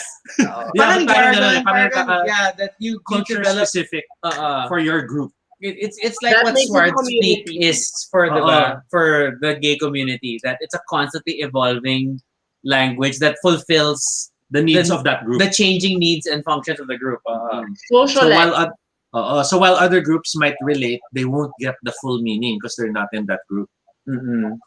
True. It's like I feel like how the more mainstream certain aspects of gay lingo are the more we invent new terms that parang Hindi sila kasali. that hindi na naman sila kasali. Oo. Nakukunin naman nila eventually, di ba? I mean, it's still inclusive, but still, it's like, but I don't know. There's still that desire to still have something of your own, and like that's separate from the mainstream community. Because there is nga that filter na parang I want this is ours. So dinadaan ko sa grupo natin to. And then it spreads out because it's still a form of expression regardless. True. Yeah, and then Natin parang parang yung queer community in general na hyper-dynamic siya, patuloy siya nagbabago at hindi lang siya basta patuloy na nagbabago, mabilis siya na nagbabago. Yes. That's true. That's why I was thinking, like, I mean, we've seen sort of the baby steps for like how drag has become more and more mainstream, and it's like little things like, Shepard, there was RuPaul Drag Race to begin with, but then like when they switched to VH1 from Logo, then it really became more a wide aspect cable network and not just the gay network, that one channel. And then I was thinking about the same thing recently when we were watching Netflix. no, we were watching LOL Queendom the other day. LOL Queendom. And then I was, as much as we've had many, like, there were many impersonation contests in certain noontime shows. Past, yeah. But the normal format of the traditional noontime show is individual performance and then score, and then individual performance and score. And it was only in this this first like elimination round ng LOL, it's like, this is the first time on national TV we're really seeing a lip sync, a lip sync battle, a real legit lip sync battle for By drag. drag artists. Yeah. And it was such a fascinating moment, but it's also the more mainstreaming of it. And mind you, that lip sync battle wasn't they're both doing the same thing, trying to do it better than the other. It was they're doing it their own way. Very different interpretations. And then I can only wonder what impact that will have on like the average TV5 viewer na pwede palang ganon. Pwede palang style ko gagawin ko pero bebeta pa rin. Yung mga ganong moments. So it's just all like a very exciting time of the more that the exposure gets out there, then the more types of drag that will probably form out of this. I just had a thought lang. Ang pandemic na to, lahat tayo na-restrict sa bahay. If drag is freedom, baka that's why dumadami ang mga drag artists ngayon. Kasi we're too restricted. We want freedom. And for me, drag is one of the most counterculture FU to other people. Big middle finger society. And it's so freeing to be able to just create the self. This is all created. And I did it. Well, I didn't make my wig, but you know. So, parang isip ko lang, kaya pala dumadami yung drag artists because this situation of the pandemic, we want freedom. We want more. And I agree with that mindset. It's one thing to do escapism through passive media. To watch something, to read something, it's escapism, but you're not involved yet. In role-playing games, we play characters and stories, so we're more involved than passive media. Yes. But then when you go to drag, not only are you mentally escaping, but then you physically change yourself back. And you see that physical change. What's the word? It's real time. Meaning, when you change your look, you change your appearance, and then when you look at yourself, you see yourself moving and talking, and it's someone else completely. And that is a complete escape. But it's an escape you're in total control of, so it's super safe. It's weird, guys. It's an escape, but you escape into who you really are. Yes. As kung napanood mo si Mrs. Tan or si MC na mag-live na mag-makeup, you're gonna see there's a moment they start changing they're feeling their oats na parang biglang, oh my God, what's this? Who is this woman? It comes out. So it's like you see the switch from just during the creative process na parang biglang pinapossess sila ni Mrs. Tan. Lumalabas si MC Black. Super, parang for me, it's really magic. It's really magic. I feel the same. I mean, that's like one of the things I always have loved about things like Drag Race are the transformation challenges when they bring in everyday people. And that's why also Toby and I are like we've always been big fans of Drag U. It got a lot of flack when it came out because it was like weird. But you could really see that it was changing the life for these women. I would. Yeah.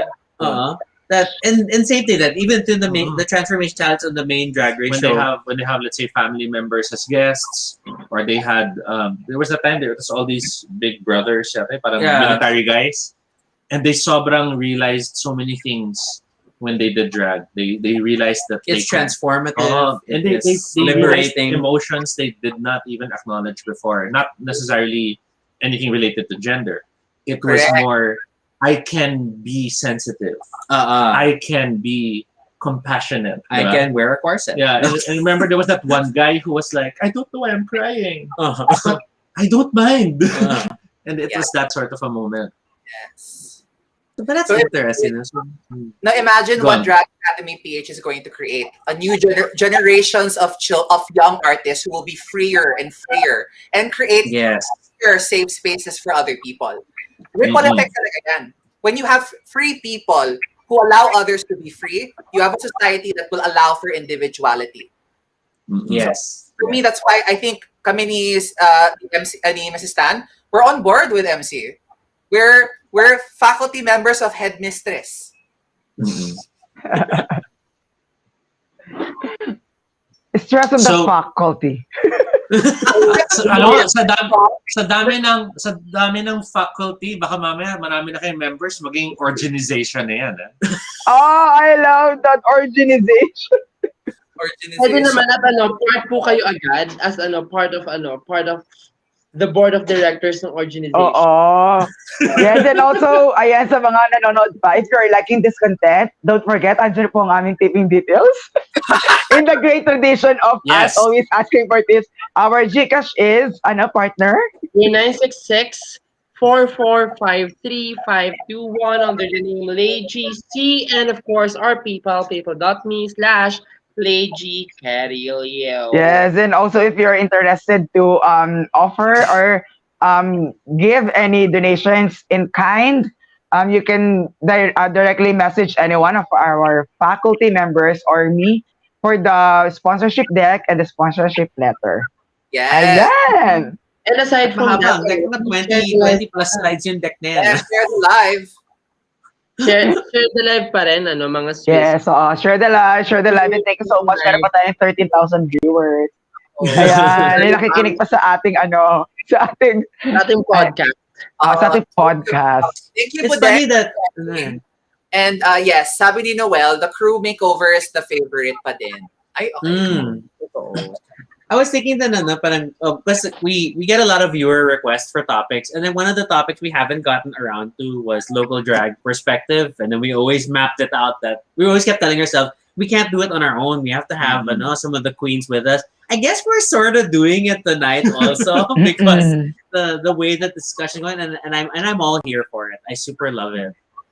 So what do you want to touch on next, Toby? Okay, I have to admit, I'm very stimulated by our conversations tonight. We love to stimulate, of course. Because CLEA we're all beautifully talking about so many topics that my brain and other organs are getting massaged. Oh, Oo. Yeah. So parang itong manok ko, napapaganyan na ako. Ay, Hi, everyone. Happy Miss Toby. Thank you. Now, but the thing is, I feel like my brain's now treading towards dangerous waters. go. And I'll just toss a brief overview, and then I'll leave you guys to decide whether or not we should talk about them, or maybe that's discussions that Maybe we should have set the safe word. dapat may safe word tayo. Cauliflower. Parang ganun. Like for example, drag is about discovery, it's about expression, it's about mastery and art. But we are also living in a world wherein compassion, sensitivity, and the recognition of how there is power and influence and abuse happening is around us. So we have this battle of creative souls. Sometimes we're in. You want to do this, you want to celebrate this expression, but then there will be some who take offense because they are coming from a different perspective. not necessarily because they just think what you're doing is wrong, period, but maybe because they personally do have something that is triggered by what you're doing. Mm-mm. Right. And there are the obvious ones, diba? From, let's say, the God. racist portrayals dati in makeup and in performance, to the more modern in the sense of celebrating certain political groups and the like. But then there are also the less important, not less important, the less obvious possible triggers. Okay. So, for example, and I'll use you as an example, MC. At Obar, you had this fabulous and very moving performance, wherein you had duct tape and blood Mm. and a placard. And Oh, I won't that- get into the details, but that Okay. was a very powerful and moving performance. Yes. And many of us were brought to tears watching. And parang who would think you'd go to Obar at maiiyak ka because you're so moved. But I also am aware that there might be some people in the audience who might have lost someone in a similar way. And what tuloy has happened is they're now traumatically remembering that on a night they want to go out. And escape. Diba? Ah. So how do you balance these factors? How do you choose to be true to the art and be true to what you emotionally want to share as a message? But at the same time, be aware that some people will get hurt.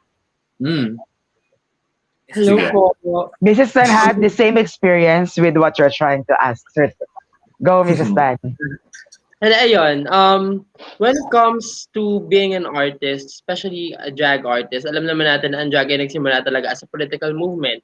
Ang drag ay isa talaga sa mga forefront, especially when it comes to the queer movement and LGBTQ plus liberation in general. And it's Mhm. already a powerful art form, the mere fact that um, um, two of the faculty members here are dressed as who they want. I mean, kung ano yung gusto nila as CLEA and as MC Block, diba? Mm-mm. Gusto mo Yes. yung well-pronounced yung Block. So, With Kailangan na ng emphasis. bagong pronunciation guide ng block. diba?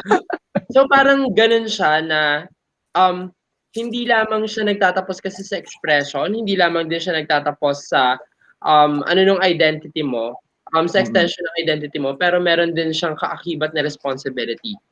And Yes. to strike a balance with that, it comes with the storytelling. Kung paano mo ikukwento yung mga bagay-bagay. Mhm. And kung paano ka magkwento, kung paano yung way mo ng pagkukwento ng ng mensahe mo, doon din nagre-reflect kung sino ka as a person. Mm-mm.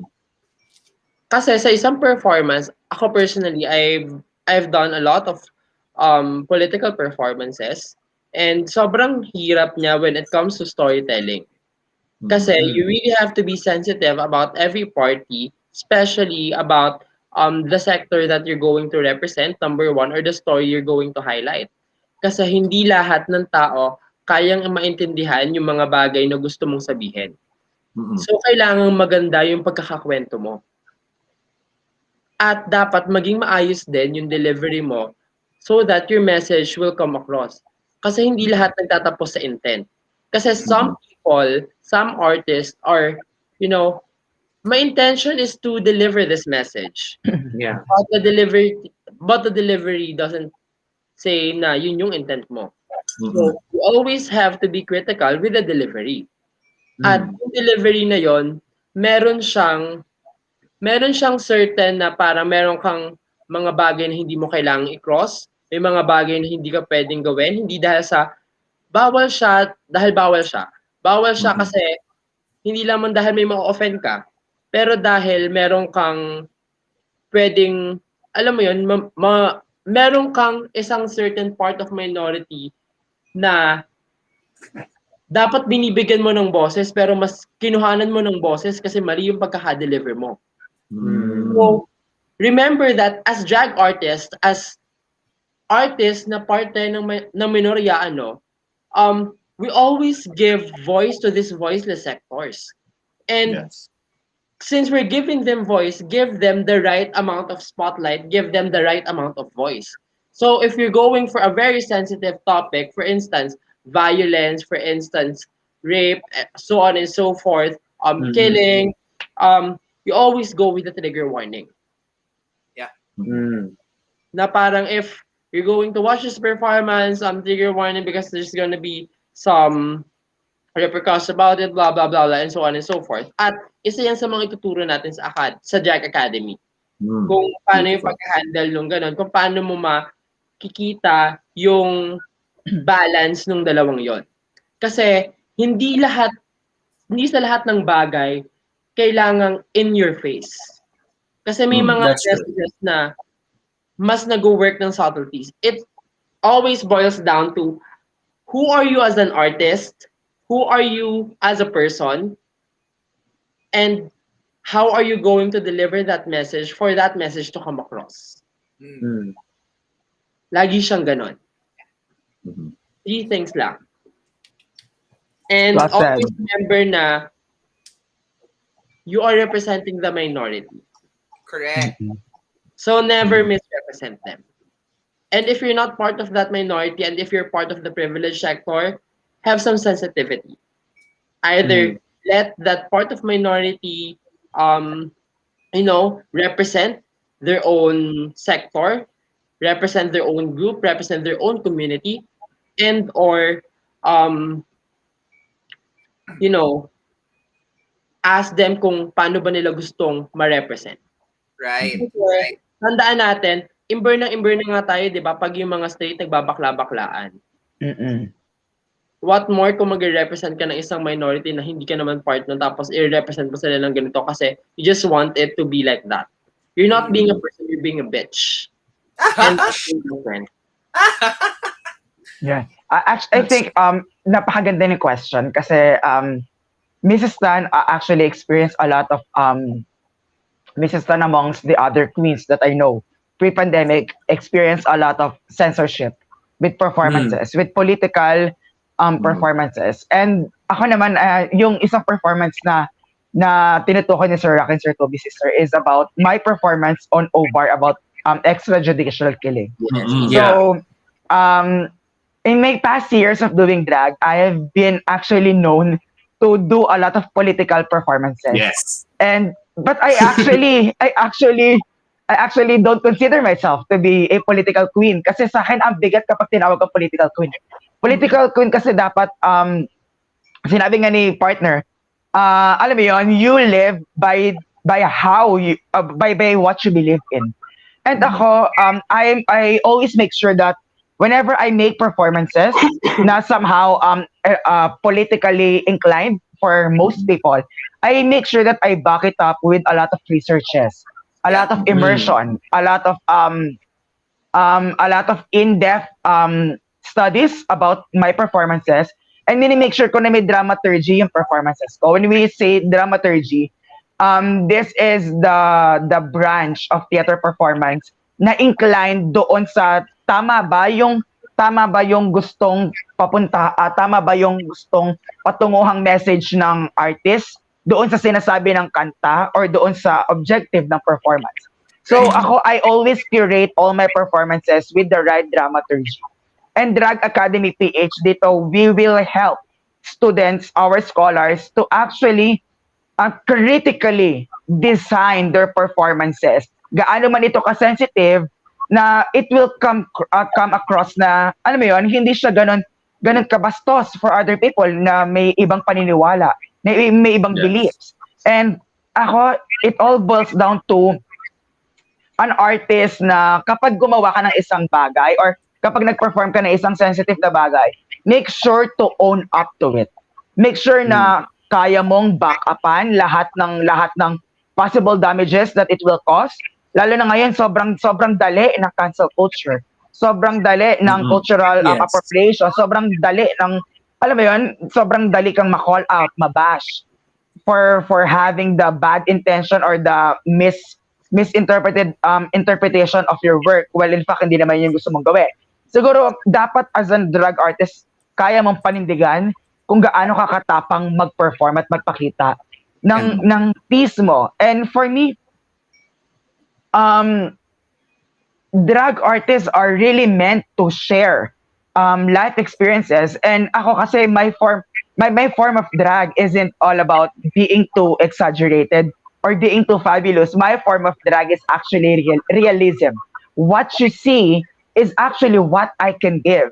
And that's, I think, the beauty of the kind of drag I'm able to do. Kasi sa O-Bar, lahat na nakikita natin sa O-Bar are all exaggerated queens na way over the top, international queens.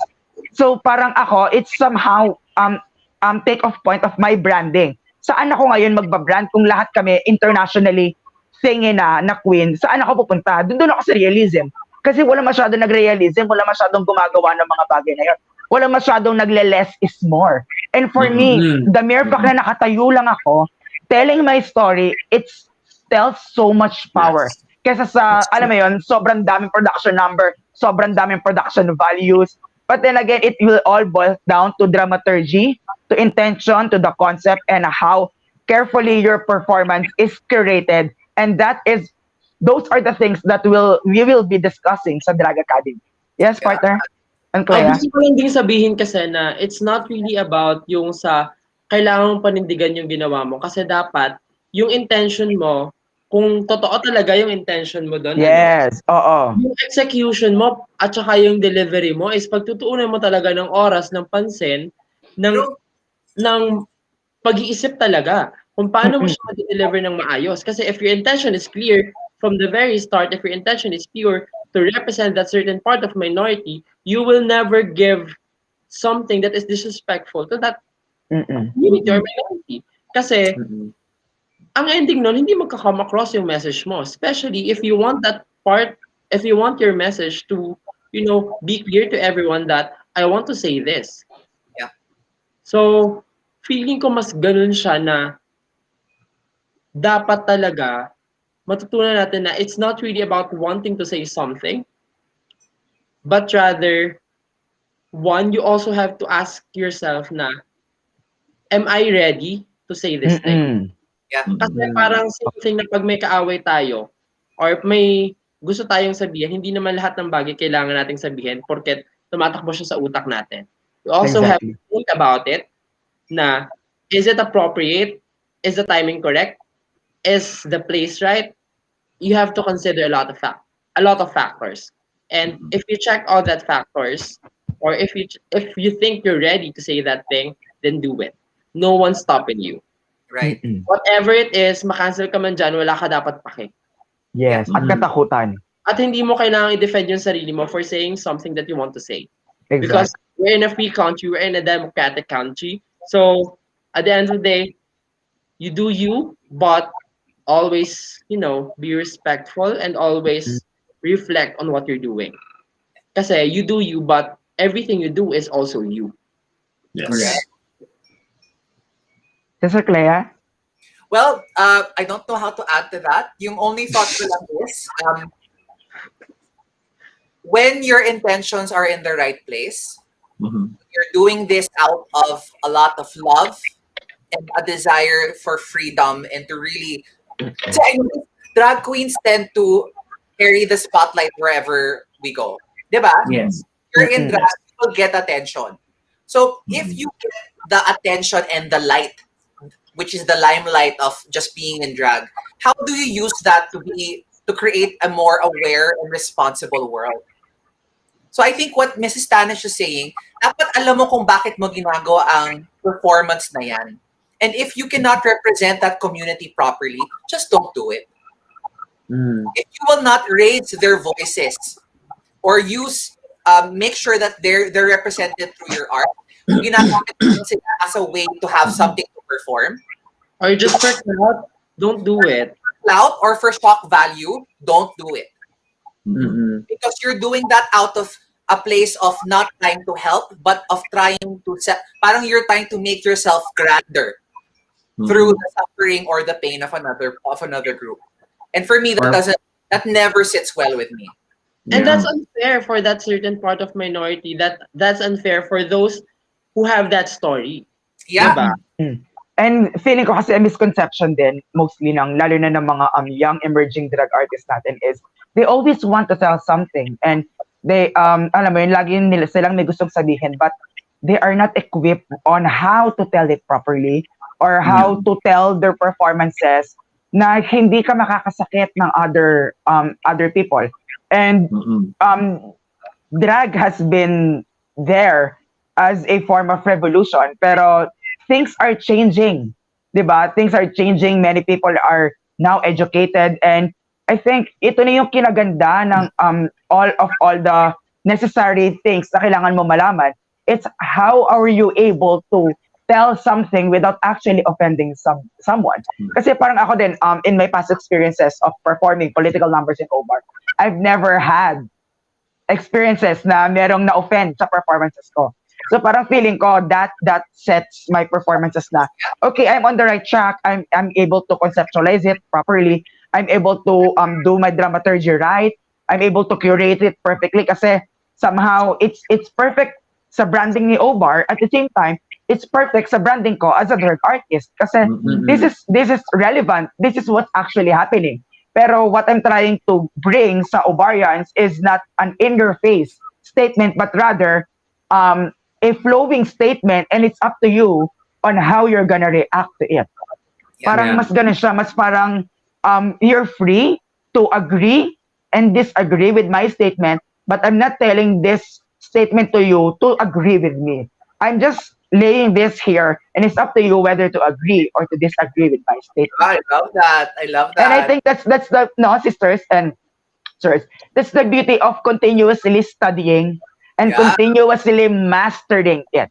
Kasi even for a artist like me, I continuously curate performances and I continuously study performances ng ibang queens. I even study performances techniques nila Mrs. Tan, nila Evil Queen. I watched their performances back sa Nectar on how they curate their performances. And then before ako magsabi ng statement ko, pinag-aaralan ko yung statement ng mga ibang queens na align sa statement ko. And it just boils down na we can learn from our queens that surrounds us and use the queens that surrounds you or the artist that is surrounding you as an effective tool for you to curate your performance as well. Diba? Kung may nakita kang mali na hindi nag-work, don't do it again. Kung may nakita kang thing na nag-work, kunin mo yon and then itry mo siyang baguhin or lagyan ng sarili mong flavor para mas mag-work siya lalo. Diba? I mean, it's not because you are trying to get inspiration from your drag artist, from the drag artist that surrounds you. It means you're copying. No, you are just getting the inspiration. You are getting inspired from their works and then say your own piece. And that's okay. As an artist, it's okay to have inspiration, to get inspired with people around you. Yan po. At saka gusto ko lang ding idagdag kasi ang ganda nung sinabi ni Simone nung sa episode kung saan yung Say their nung name. Snatch Game episode. The one with Say their name, yeah. Parang for her during that time na as long as pag-usapan siya, okay na yon. So, yun yung point na you're not afraid na maka-offend ka, na ganito ka, na ganyan, or so on and so forth. Kung wala kang ma-offend, good. Kung may ma-offend ka, ganito, adi carry, magsasorry ka ba, babalik ka ulit sa intention mo. Yes. So, and ano ba just, siya, ang intention mo, feeling mo ba natapakan sila, bakit ganito, bakit ganyan, ganun siya lagi, na dapat lagi kang may binabalikan. And it's an constantly evolving topic, 'di ba? Parang we fail, we fall, but we learn. So next time we know which is which. Yeah, parang you guys have to be self-aware. Yes. When you're doing these kinds of performances, no? Lalo na sensitive performances isn't a cup for everyone. Talagang here in our generation, na sa bars, the only quiz that I know is, of course, my drag mother, Didi Holiday. Sa Nectar naman, it's Mrs. Tan and Eva Queen and just me. And also sometimes Brigading, who can do those performances and give performances justice. Pero yun kasi yung parang danger din nun, na nakikita ng younger generation ngayon na, it's okay to be political, so I will be political. And it's okay. Ang ganda nga nila kasi many queens are now using their platform as a venue to voice out something. But ang nakakalungkot na factor dito is they just wanna voice out without actually thinking of the impact of the statement they are going to give out. Hindi nila siguro din naiisip na for us na tenured queens, we back it up with a lot of research, a lot of studies, a lot of curation before we are able to put on that single performance. Just like the performance we've had ng Queen's Night. Ma-share lang namin sa inyo ni Mrs. Tan when we had this bamboo medley. A political number na alam kasi ako noon, hindi ko naman alam na ano. Super Camerot. Go, you wanna share, partner? We wanna share kasi ito yung pinaka-recent. You wanna share? Go. You wanna share? Ito lang siya. In a nutshell, essentially, pinabago sa amin yung video minutes before because 30 minutes before the show. Pinabago? So habang nagme-makeup kami. Pinabago? Pinabago yung video. Oh, wow. Kasi, okay. Just the visuals. Just the visuals. Kasi naglabas ako ng pes ni Duterte. Kasi ako visuals. Pero okay lang sa Arashi. Pero dahil nga may kliyente, so carry. So parang yun. Very, very important na learning lesson sa amin yun. Kasi oo nga naman, we are drag artists. We wanna say something. Pero at that point of time kasi, Queen's Night is partnering with a client, di ba? Yes. Na client. So, kailangan namin where does our drag intent intersects with the business world. So, paano natin siya mapagpa-connect? So, corporate responsibility. So, yung responsibility namin, yung responsibility as queens namin, na-test doon. And then parang a few moments, parang naisip namin ni Mrs. na, okay, sige, let's not focus on the government. Let's focus on the COVID-19 pandemic. Let's focus on the recent typhoon. Let's focus on the youth. And then mas nag-work siya, mas naging effective siya. Kasi parang, pwede naman pala tayo maging political without actually trying hindi to... pa rin. Hindi pa rin. I'm still standing on kung ano yung authentic na pagkakakwento. Kasi, for me kasi pinag-isipan ko kung bakit ganun yung kwento. Yeah. Kaya nasaktan ako doon kasi parang feeling ko, parang, hindi na, akala kasi namin nung una kasi nag-rehearse kami. Okay lang, nag-guess nila yung kwento, GV sila. Tapos biglang 30 minutes before, dapat pala wai. So parang, yeah. I remember Mrs. Sunface talaga. As in, habang kausap kami, hindi maipinta. Yung parang kang tumawag ng mga estudyante, tapos ako yung teacher niya, tapos ako yung nakikipag-usap. Parang advisor-student, may ginawang kasalanan. Ganun na, nakaganyan na siya. Pero... Poker lang talaga siya. Tapos ako yung nagbi-break ng ice kasi baka isipin nila na, hindi yata namin bet. Baka nagre-revolution kaming dalawa. So ako, sige po, tatry po namin i-work out. Hindi, pero kaya naman yon. I mean, okay lang naman. Pero parang kere lang naman yung kasi guess naman namin kung saan sila lang gagaling. So, laban pa rin yun. May paliwanag naman nila na mabuti. Siguro yun yung perfect example na for all the drag artists out there na our drag isn't for everyone talaga. Pero alam mo yun, we can still share a piece of our drag, of our art, pero we really have to curate it very well na regards to that topic, na magiging sensitive talaga tayo sa ibang for me naman, curated naman very well yung kahit may question ni President. Curated naman siya, kaya lang kasi partner, nagmura kasi si President doon. It's not tailor-fitted for the client. Kasi different tailor-fitting sa curation.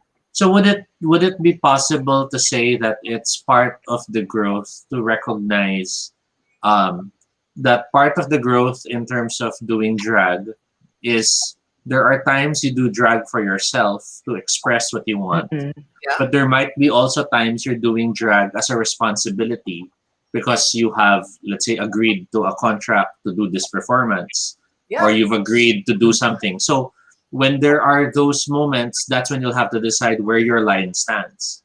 Because sometimes the line naman can be moved not because you're a sellout, but because the reality is it's for the work. It's not for your message. And somehow it doesn't define us as an artist. Parang it doesn't define as our stand, our statements. Pero sisters, I noticed that you still found your truth even if you had to adjust. Yes, exactly. So yun, yung parang tama yung sinasabi ni na Sir Tubi at saka Sir Rocky kanina na parang you really have to find the line. And alam mo lang dapat kung kailan, kasi hindi naman nila ni-request na baguhin yung buong performance, like i-edit. Yes. So, it's fine. Parang mas ano lang siya, parang, ay wait, ano muna tayo, step back lang tayo ng one step, two steps, mga Ganun lang naman siya. Parang ano lang, curate some of the ano lang naman. Hindi naman siya yung buo. Parang or ano lang like if naman, this mga were 30%, if it were a live ganun lang naman. performance. Yeah, if it were a live performance, it's basically you're reading the room. Aha. Diba? Yung parang, teka lang, baka hindi pwede to masyado, not this moment. And then sa ibang group, okay, pwede sila for that. You can do that performance. Yeah, I mean, like, and I think that's always been like the risk of like the early artists. There's always that eagerness to express, and this is my message. Wala But akong then- pakialam kung may masaktan. Basta Yeah. I'm honest. But then the message, I mean, then hence the old saying that the road to hell is paved with good intentions. Intentions is the start that you do want to say something well, but you also have to think about how that message is communicated effectively, if how you will reach the particular audience you're facing, how do you factor in where you're presenting, and that's not easy to learn. And I can imagine a lot of new drag artists and their first few steps, they'll always reach that point that they want to make a big statement. They want to masabog essentially, and the risks of stepping on the wrong toes or misrepresenting Or worse, it's not necessarily stepping on the wrong toes, but then they'll complain, parang di nila lagi ako naintindihan.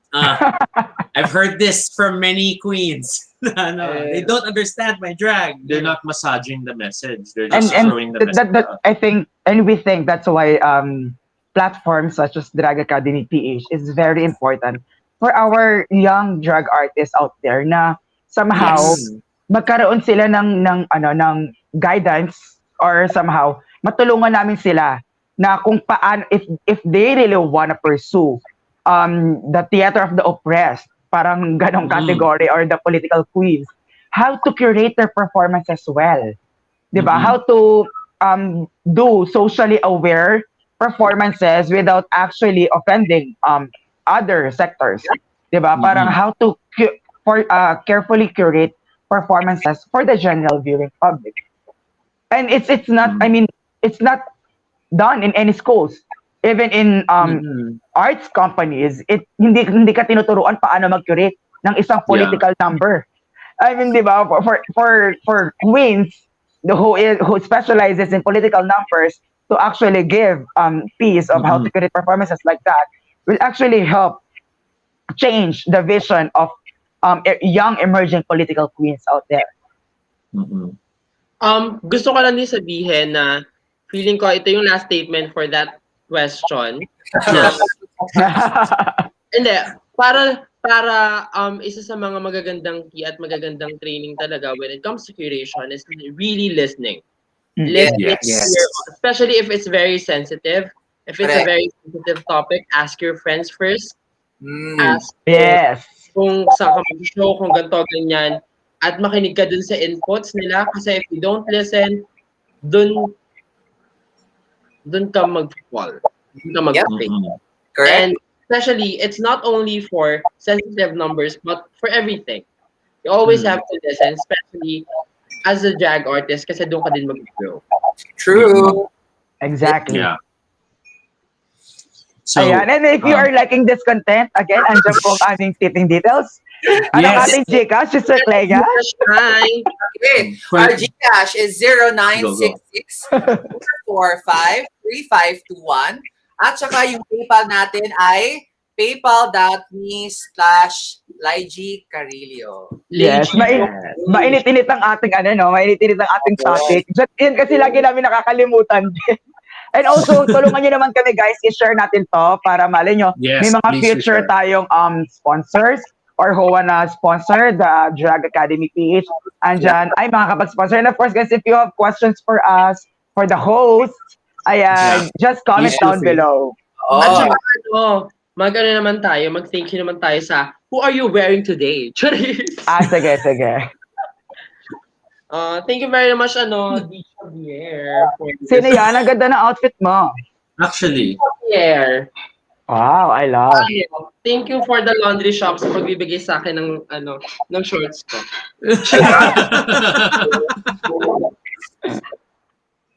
Ayan. So ako, I wanna thank my closet, my walk-in closet. My walk-in closet for this style. Actually, parang this is the third time na sinuot ko to.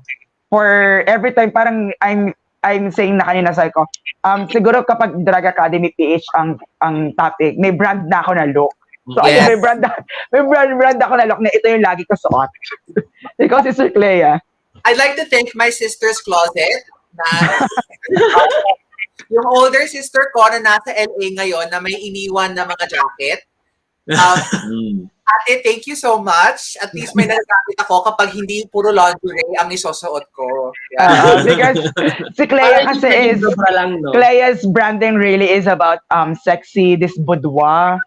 Yeah. Boudoir lingerie girl. Kaya kanina, Someone asked kanina, I'm not sure who asked, wanted to know the origin of our names. Kung saan na ba Yes. Wow. I think it was RJ.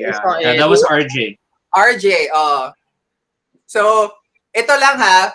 Okay, my name, di ba? CLEA TORRES. Same past. Yan. I guess. I see. Ako, So hindi ka naman mahirap hanapin. Clea Hall. It's not. And usually when I'm really excited, you'll find me really quickly. That's true. That's true. Although I have no experience in this particular searching. I just want to say, I'm rub me right and I'll do you right. That's how it is. Sige, Mrs. Tan, what about your name? Before I know you need to step away for a bit, but what are the origins of Mrs. Tan? At pati Mrs. Tan. Ano siya actually, ano tawag mo dito? Ano ko siya? Babaylan name ko siya kasi part ako ng UP Babaylan. So, sa UP Babaylan, binibigyan kami ng Babaylan names. Tapos, yung Babaylan names namin, parang chine-check nila kung anong babagay. Tapos, Babaylan name ko was Tan, kasi mukha daw akong landlady na naniningil ng utang. Tapos, since after nun, tinatawag na ako ng everyone na Mrs. Tan. Tapos, nung nag-drag cartel kasi ako sa Nectar, hello po kayo sa Wednesdays, nandiyan kayo. So, yan. Biglaan din kasi yon. Tapos, tinanong ni Pibo, anong pangalan mo ng drag name mo? Mrs. Tan na lang! Mrs. Tan na lang! O yun, Mrs. Tan na lang. Perfect naman. Oo, perfect naman. Igawa naman natin ng nailaban naman natin ngayon. Pero ang tawag natin, tawag sa akin ngayon ay Otap. Wala na rin ako naging choice talaga. Oo. I have seen this a lot and the alleged sales of Otap and Oo. Give me 10%. So meron, ano ka na din, stockholder ka na rin ng bongbong. Oo, sa lahat ng bibili ng Otap, akin ang 10%. Oh my God, I miss bongbong. Okay, and then how about MC? ikaw, MC? And then, sorry, Ako Mrs. naman. Tan, you need to step away na. So, we'll see you right back. But yeah, MC, because recently you've dropped the vowels from your name. Yes. So, let's talk about that. Siguro, I'm coming from a place of, first, inuunahan ko na yung mga bashers na cultural appropriate nila ako for using black. It's as if I'm representing a certain community. Pero kasi coming from the history of my drag name, black is really, since I was into impersonating women of color back then, and up to now, I still idolizes a lot of women of color. Pero alam mo yan, siguro piniprepare ko lang siya kapag in the future tumapak ako ng US or nang bumalik ako ng Europe in the near future na. That's fair. Okay, I don't think it's if. I think it's when. I like. I still don't know. Claim Yes, it. I'm universe, please do. Manifest. Manifesting it. Ayan, siguro pag tumapak ako ng US, siguro to avoid confusion and cultural appropriation lang or alam mo yun, misinterpretation and miscommunication from a lot of people. True, And true. I removed the vowel A, and then I just let all the people think of what word is related to the BLCK. Some says it's block because mahilig daw ako man-block ng tao. Some says naman it's bulok. Diba? Some says bulok. Some Nilipat says, yung vowel sa ibang letter. So nilalaro-laro nila and parang for me, mas maganda yun. Mas nakaka-create ako ng brand. It's a little Ng mystery. brand. May Mas mystery. modular ka.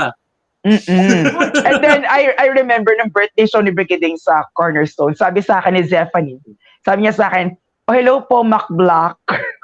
Mac Block. She called me Mac Block. So it's as if I'm a McFlurry. Ginawa niya akong ice cream, product ng McDo. Mac Block. Well, naka-red ka ngayon. Yellow sa loob. Pwede ring makbalak. Mac Balak, oh my God. Ayan.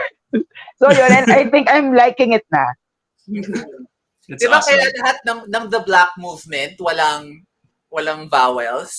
Including the movement is walang vowels. Actually, sabi naman ng Precious Paula Nicole, tunog daw siya, tunog all boys dance crew. Correct. Tunog dance crew daw kasi basta Black Movement. Nagets ko yun. Tapos yung logo ko naman, niloloko naman nila na mukha daw siyang logo ng milk tea.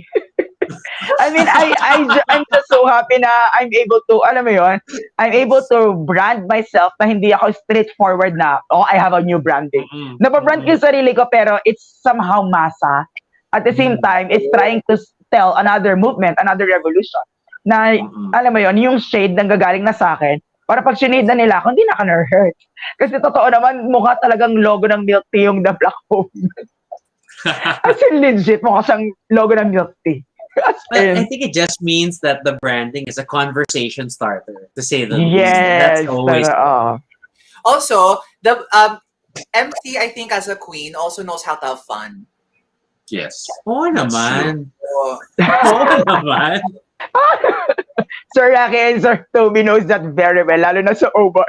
Parang yung brand, This is yung our legacy. Eh. yes, parang yung branding ko for tonight, parang akala mo naman talaga, hindi ako naliligo ng ice bucket sa stage, naliligo ng Jack Daniels at kung ano-anong alak. Tsaka respeto na yun, si headmistress. tsaka kami yung impromptu leg support pag may tumatapak na ng mesa. Ilang beses lang yung table namin. We're here. Yung biglang nag-aabot na ako. Kasi I always have this performance as CLEA na parang, ayan, parang ang sarap lang to explore Obar, di ba? Parang, that has been my branding ever since sa Obar. Travel from table to table. My stage in Obar is not only the stage of Obar. My stage is the entire Obar. So I can go anywhere and that's my stage. So parang, if I can medyo alert na kami niyan. So parang you'll normally, when we see na, lumalapit na si MC, you'll see Toby will clear like half the table. And like, kailangan may space na para... Kasi mga kasama, parang, what's happening? Basta, get ready. Yes. And just picture pa ako niyan, so parang nag-a-adjust na ako. And parang isa sa mga technique na ituturo ko sa performance on how to get the audience and make them watch you. No matter how big the audience is. Kasi it's a name. Kasi parang of all the other queens din ng Obar, ako lang din yung ako lang din yung pinapayagan na to jump from one table to another. Imagine the distance, parang it's 6 feet more pa. Tapos I'm wearing high heels, tapos nagpapabuhat talaga ako sa audience at sa bouncer para dali nila ako sa kabilang table. So, saya lang. I mean, that's drag. Yes. Kasi feel ko yung stress ng security. Iniingatan nila akong wag malaglag. Tapos ilang beses na rin akong nagkaroon ng performance na tumatalon kahit saan. Tumatalon sa mga floors ng Obar. Galing second floor. Or yung mga biglang naglalambitin na sa bars kasi maghahanda na mag-defying gravity. Oh my God. Ito lang napanood ko yung video ni Mocha Diva nung nag-perform siya sa Obar, tapos puro harness siya or something.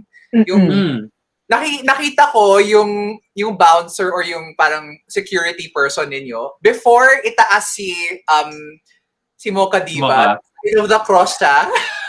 Talaga. Because there's ultimately always risk when it comes to grand performances. And sometimes it's physical risk, sometimes it's emotional risk. Di ba? Ayan, sabi ni Sir Noel dito, yung isang performance ko, andun po ba kay Sir Toby when Oo! I bled? Yung ano? Yung nasugatan Tumugo ka. ako, oo. I Tumama was still, tumapa I was yung still, I was fiber. still I forget if may recovering. video or pictures ako. Yeah. Nagre-recover pa yata ako noon from my sickness. And then sa sobrang thin ng body ko, yung bakal ng harness. Harness. Pagtalikod ko, nabitawan ng isang dancer, Tapos tumama RIP sa JR. Tumama siya dito sa noo Tapos ko. dumugo. Tapos hindi ko siya napansin. Basta umakit ako, pagkakit ko, lahat ng tao nagsisigawan because there were blood dripping from my face. As in, blood siya tumutulo ng ganon. Lahat ng tao, Pero tuloy-tuloy lang si MC. Dead man lang. yes, dead mo lang ako, the show must go on. Ilang beses na akong dumugo sa stage ng O-Bar. Pero tuloy-tuloy lang. Yeah. Welcome back. Welcome So, back, Yan, Sid. okay na ulit ang brain cell ko. So now that everyone's back, I have my next question. Go. So we understand the responsibilities of drag. We understand the multiple facets. There's the expression, there's the identity, there's the responsibility, there's the discovery, and the reinvention. I would like to know now, given drag is so revealing, it's so vulnerable because you're placing yourself out there. What is the best advice you can give to the onslaught of feedback, whether it's critical, insulting, productive, or just plain mean that they can get? Especially online. Yes, Now, especially online where with anonymity, people will just say whatever they want sometimes, not caring of their responsibilities. Yes. So what are your advice to any of the queens, as well as probably people who might not even be queens or not practice drag yet because they're afraid of being vulnerable to that? of becoming public figures. Ayan. Hello po. So ito, hear everything but listen to some things. Like, choose what to listen to. Pero you can hear everything. Like, parang, pakinggan mo pa rin naman lahat. Yeah. Pero, pakinggan mo, like, choose yung magiging beneficial sa'yo, yung pwede mong gamitin, yung pwede mong matutunan towards your growth. Kasi at the end of the day, you know who you are, you know your core. Babalik ulit tayo dun sa, you do you, but in doing you, you also, everything that you're doing is also reflective of you. So, lagi siyang ganon. Lagi siyang two-way na pag may nilabas ka, meron din dapat pumapasok. Yes. Sabi nga ni Sir Tony Mabesa na mas maganda pa rin na merong feedback yung performance mo kaysa sa wala. Kasi it means that the audience and the people are still watching you and still paying attention on what you're doing. Yes. Before anyone else continues, I just want to add a question in relation to your answer. Because Noel suggested block, which, how do you feel about that? Would you be the type of person na pag may mga negative na pangit talaga, do you block them or do you leave them there? Because there is also the perspective, I think it was a friend, Aina, who said, there's the broken window theory, na pag may broken na window, people will see the broken window, so they'll think okay lang na lalong may sirain or lalong may dumihin kasi hindi inayos. Right. So how do you feel about that? Na let's say may mga nag-post na pangit ang performance mo. Are you the type to block it because you don't want to leave it there? Or are you the type to leave it there to show you don't care, but then that might encourage others to join the party? Ako depende siya. Depende talaga siya na parang meron kasi na pwede, alam mo yun, pag trip mo lang makipag conversation during that time na pangit performance mo, bakit? Then have a conversation kung bakit pangit yung performance mo. Then you'll grow. Pero kasi babalik ka pa rin sa meron kasi mga tao na gusto lang nila magsabi ng masama kasi gusto lang nila magsabi ng masama. Yes. Correct. True. So, hahayaan ba natin yung mga tao na yon na nandyan lang? Kasi sabihin natin na may mga tao kasi nagtatago yung mga sinasabi nila na parang kahit gaano ka destructive, dun sa artist, Mhm. yung sinasabi nila na itatago nila sa, ay, good yung intention ko. Right. Mhm. Kahit na tsaka yung delivery nila na, nanggagaling ako sa place of care, nanggagaling ako sa place of love. Really. Pero yung delivery ko, hindi naman ganun. So parang, galing ba talaga siya sa place of love? So parang babalik ka pa rin sa ganun na, you always need to be critical on what you're hearing, what you're seeing, and what you're reading. Kasi, pwede kasing, ay baka sensitive lang ako. Unang question yon. Mm. Pangalawang question is, makakatulong ba to sa akin? Pangatlong question is, concerned ba talaga to sa akin? Number 4 is, kailangan ko ba to? Ngayon? Kakailanganin ko ba to? Kasi, hindi na mag-a-apply kung kinailangan mo ba to. Kasi it's already in the past. You'll just stay in the past kung nanggaling siya sa mga taong kinailangan mo lang. Diba? May mga gano'n naman talaga. So, feeling ko mas gano'n siya na you always have to listen and to hear everything, then choose what you're going to apply, and just be open for everything. Yeah.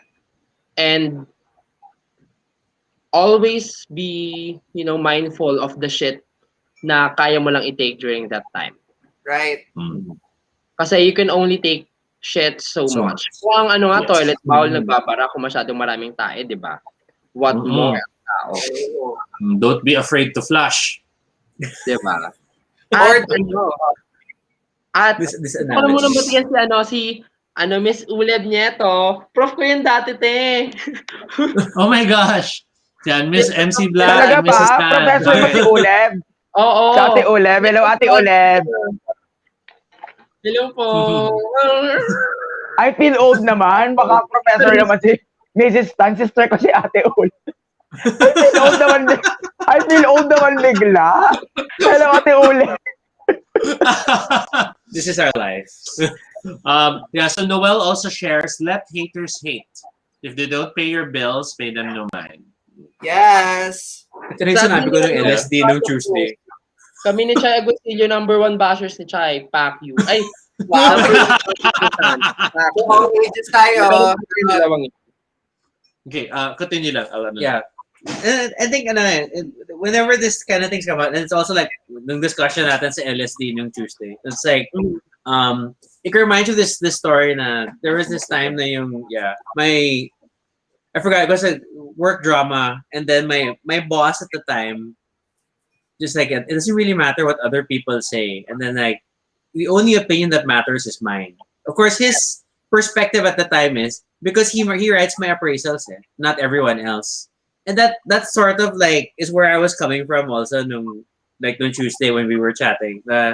It's like not everyone's opinion is relevant. Yeah, that it doesn't really matter to you. Are they really coming from a position where they can really be constructive? So even whatever their intent may have been, but are they really people who can give you feedback? And that's sort of also on the flip side why I'm so excited naman about things like the academy and initiatives like this, because it's really queens and other professionals relevant to this field who are trying to give feedback to fellow queens, and I think that's invaluable compared to just trying to base it off of trying to chase what the social media group likes. Kasi it very flip-flop on social media. They'll just go with whatever may be trending now, but a lot of drag is trailblazing. It's finding your own path and all that. So that's like when I think about this subject about dealing with criticism, and like sana it makes sense, and that's why I'm hoping that more get exposure to things like Drag Academy, because then it's very precious feedback. Totoo. At gusto ko lang din i-add, nakalimutan ko yung i-add ko. Ang gulo kasi ng Trans Marias at saka Carlo Cruz sa comment section. Wala talaga yung sasabihin ko.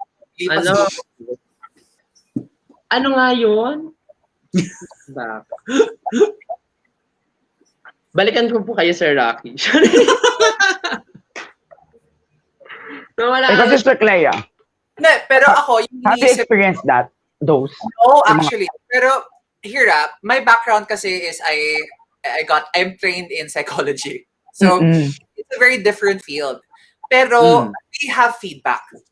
And the reason why feedback is something that helps us is because it helps us to improve. Hi, Sir Julius. Ay, hindi naman. Hindi po ako perfect. Pero, binabasa ko yung comments. I think with, what it means kasi for an artist to get feedback is, you can feel where someone is coming from. Yung gut instinct mo, are they coming from a place of wanting me to be better? Or gusto nilang mag-vomit lang sa work mo? Diba mararamdaman mo yun? So if your gut instinct is telling you, this is for my betterment, maybe you can listen. Pero if you know, you're just trying to be toxic, you're just trying to be aggressive and to get angry, and you will not listen to anything I have to say, and you will not say anything good about what I do, then how can you just kind of not have to let them into your own artistic, I don't know, inner space, and kind of just block them maybe mentally out. You don't need that kind of energy. So for me, I like the idea of always understanding or feeling out someone's intention. What do they intend by what they're doing? Is it coming from a place of hatred and fear or love? Then you make a decision. You respond from there. At saka always, ayun, naalala ko na yung sasabihin ko, welcome back to me, welcome back to Earth. So, yeah. Always have that people then, as artists, group of people who can always give you feedbacks na alam mong nanggagaling talaga sa place of concern. Yep. Kasi feeling ko kaya naging mabilis din yung growth ko kasi may mga ganun tao talaga. Ako, along the way, I have Iris Knight and Tony, yan, and Tutan Fam. Yung mga college friends ko na pag tinatanong ko sila, they're very open kung mag-work, kung hindi siya mag-work, kung possible siya mawing, kung ako pa ba yun.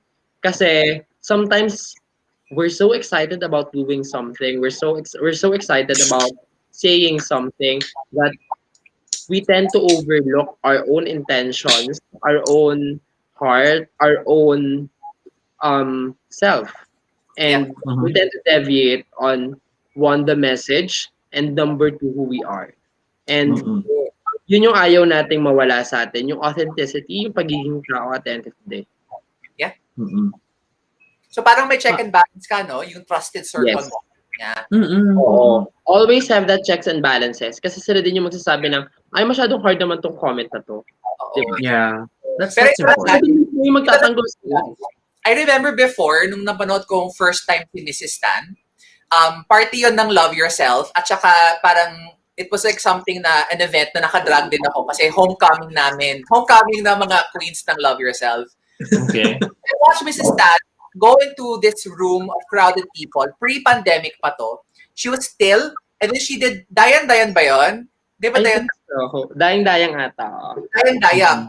She started just still, tapos the whole room was quiet. And then when she started dancing, oh my God. All of us were entranced. We couldn't take our eyes off her. And for me, when I was looking at Mrs. Stan, I'm realizing that this kind of artist really is a star, had been a star even 2 years back.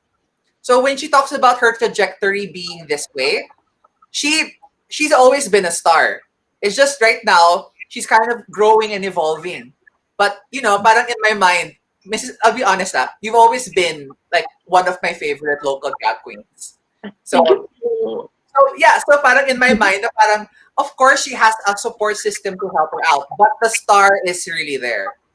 It's there. It's been there. Openness na makinig. So it will really take places. Sobrang important nun. Oo. Kasi parang saya ng boy ni MC dyan, no? Wait. Sige, let's ask MC, headmistress. Wag na, magbebenta pa yan mamaya ng yema at saka ng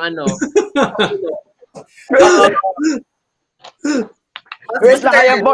Kung naaawa na po kayo sa inyo mga queens ngayon, mag-break lang muna ako ng branding. Kung naaawa na po kayo sa amin, andyan po ang aming tipping details. Anong ating Gcash? Kasi huli pa po akong kumain kanina pang lunch. So 12 hours to. Oh my Kanina God. nagugutom na ako. Every Oh stream ito yung hindi alam ng mga tao. Every stream, basta mag-start na 6 p.m., hindi na ako kumakain. Naka na ako, show mode na ako, nakaganon na ako lagi. Parang minsan in the middle, nagpapaalam ako kay Direk Kiko, pwede sumubo saglit kasi nagugutom talaga. Hoy, pabili daw ng pasok ng sabi ni Shai. Ayun, so Pero anong parang ating... daming streams sa kumakain ka. Oo, lagi yun. Kapag patapos na, ang witness dyan lagi sa Tres Marias. Anong ating Gcash? Mga sisters? Ang Gcash natin ay 0966-445-3521. And of course, our PayPal, paypal.me/LayGcarillo. That's double L, and that's LYGIECARILLO.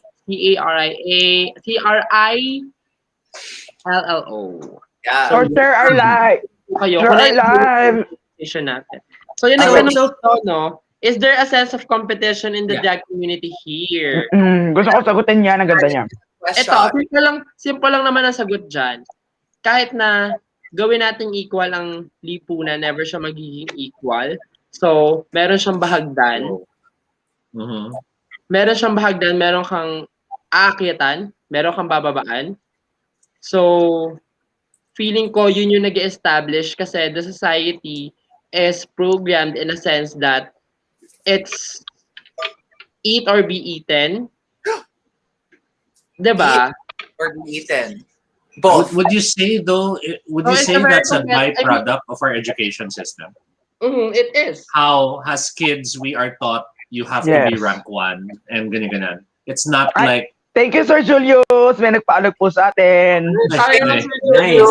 Ayan, thank you po. Yung mga iba pa po nanonood dyan, okay pa ang ating Gcash. Parang hindi pa po ito madidivide sa tatlo. Parang kulang pa po. True. So, lumalabas yung pagkabudolera natin, no? In the middle of this talk. Ay, totoo yan, Sir Toby. Continue po. oh my God, MC the Mukbang Channel. Okay. Pero Love you, miss.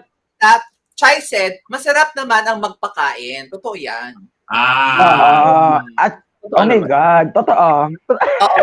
At saka To eat or to be eaten, both. Yes, Both. totoo At yan. the same Tsaka time.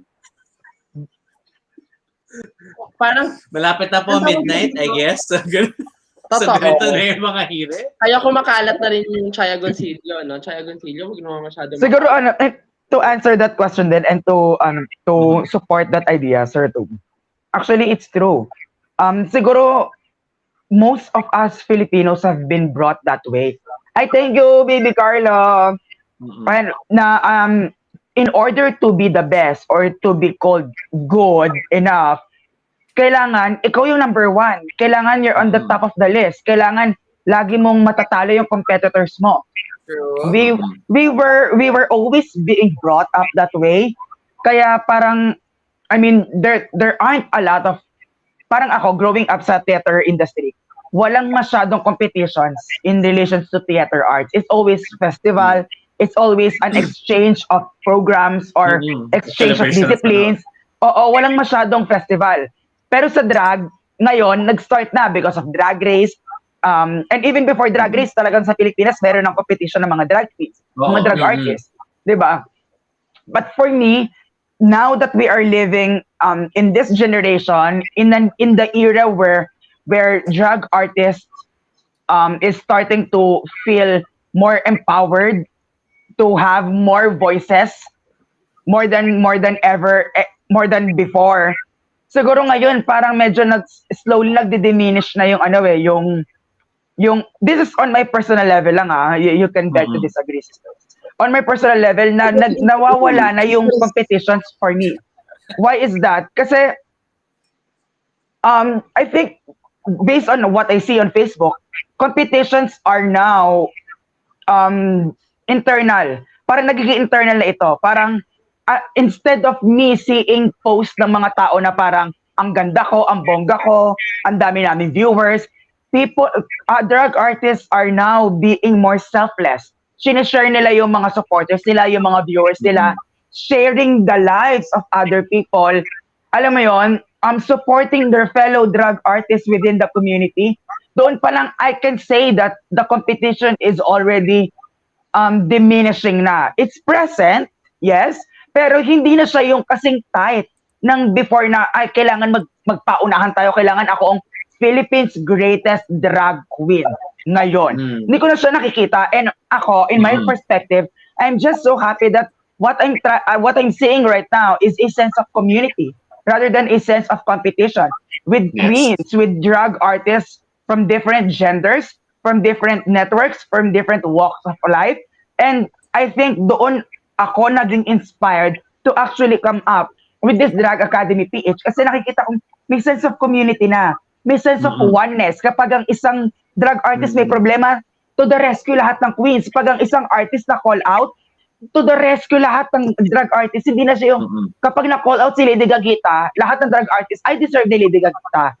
Hindi, pag na-call out si Lady Gagita, to the rescue lahat ng sisters niya. Why are you calling out Lady Gagita? Why are you bashing Lady Gagita? Kapag merong isang problema from a senior queen, itag lang yan ni Katkat Tasalya, to the rescue lahat ng mga queens. And I guess that already is a proof na yung competition within queens is starting to diminish na, nawawala na siya. It's still there, pero mas sense of community nararamdaman ko, and I'm so proud to say that Filipino queens of community is towards that vision of being a one community. Go, partner. May gusto lang akong i-input. Feeling ko, mas taliwas, mas gusto kong basagin yung idea na competition. Kasi mas gusto kong sabihin na the competition is still there, will always be there. Kasi katulad nga na sinabi ni Sir Noel, no, competition helps you grow too. It really helps you to grow. Feeling ko lang, hindi sa nawawala ang competition. It's really about having better players playing the game, playing the competition. Yeah. Which makes everyone compassionate, which makes everyone na ganito, ganyan, na hindi nila kailangan ng bad ways or to do to their competitors. Kasi it's okay to have a competition. It's more of a healthy competition. A competition can be healthy. A competition is not always toxic. Yes. Kasi it can be a motivation for someone. Correct. So, parang how to have competition while having a compassionate community. That's exactly. You know, that is the exact wrap up. Diba? Kasi maganda rin na merong competition kasi yung competition, mas napupush ka na, ay, mas gagalingan ko pa, mas gagandahan ko pa kasi ang ganda ng keme ko, ang ganda ng sister ko, kailangan hindi din ako papakabog. Kasi and that's why it becomes more internal rather than hindi ka magpapakabog sa iba. It becomes parang more on internal realization na I have to be better. I have to do this for myself. And alam mo yun, to be able to somehow raise my own bar. And it's healthy. It's very healthy. Yes. At saka competition sa mismong loob ng sarili mo. So, hindi na nawawala yung competition. Diba? Nagkakaroon lang talaga ng better players sa loob ng competition na yun. And that's what's important. And that's what makes everything, everything feel the sense of community. Kasi parang kahit na competitors tayo technically, kasi halimbawa, pag nagsabay-sabay tayo mag-live, essentially nahahati yung viewers. So, somehow meron yung competition. Pero kung you stay true to you, number one, you're happy with what you're delivering, and you're delivering your best that you can do, and you're giving the message that you want to give. Yun siya na it's fine to have competition, hindi siya mawawala kasi minsan bahagdan din siya para makita natin kung we're achieving, we're growing, and we're getting something. Kasi pwede mga ganun, di ba? So, yun. And I think also to add to that, there are a lot of our sisters in the community right now. Parang I've had this one stream sa Kumu where my sister Alexa whatever asked me, anong masasabi mo doon sa mga matagal na sa drag pero hindi na relevant ngayon? She asked me that question. Me and Brigading said na there is no such thing as a relevant queen and irrelevant queen. It's up to you on how you see your growth as an artist, and it's up to you on how you see your trajectory, where your trajectory will go. At the end of the day, hindi ka man mapansin ngayon, it it should never stop you from sharing your art. It should never mean na dapat tigil ka na sa paggawa ng drag. Kasi hindi ka napansin ng ganito, hindi ka napansin ng ganyan. Kasi ang viewers mo, isa lang, dalawa lang, kasi wala nagtitip sa'yo. No, it doesn't end there. Until the moment na sa tingin mo ay na-reach mo ng iyong vision, mission, goal for your own self, then dapat continuously ka pa rin mag-share ng art. And parang, ayun, doon pa lang, kasi ako sobrang dami ko rin nakikita ng mga sisters ko na somehow parang nawawalan na ng faith sa drag. Some are shifting to a decent job, to a, hindi ko lang kung tama ba ang decent, to a more to a more different job. To a different. Baka ano ka dito, your success, your success to a more stable. To a more stable job than doing drag. And I mean, we are proof that you can actually get somewhere in doing drag. You just have to believe. You just have to believe in yourself. You just have to believe in your craft, and you really have to put yourself out there. Sabi nga ni Direk Kiko from Spaces, you have to put yourself out there. No matter na iba't ibang bashing man yung ma-receive mo, no matter na walang sumusupport sa'yo, no matter how misunderstood you may always get, but putting yourself out there will actually get you somewhere. Yeah.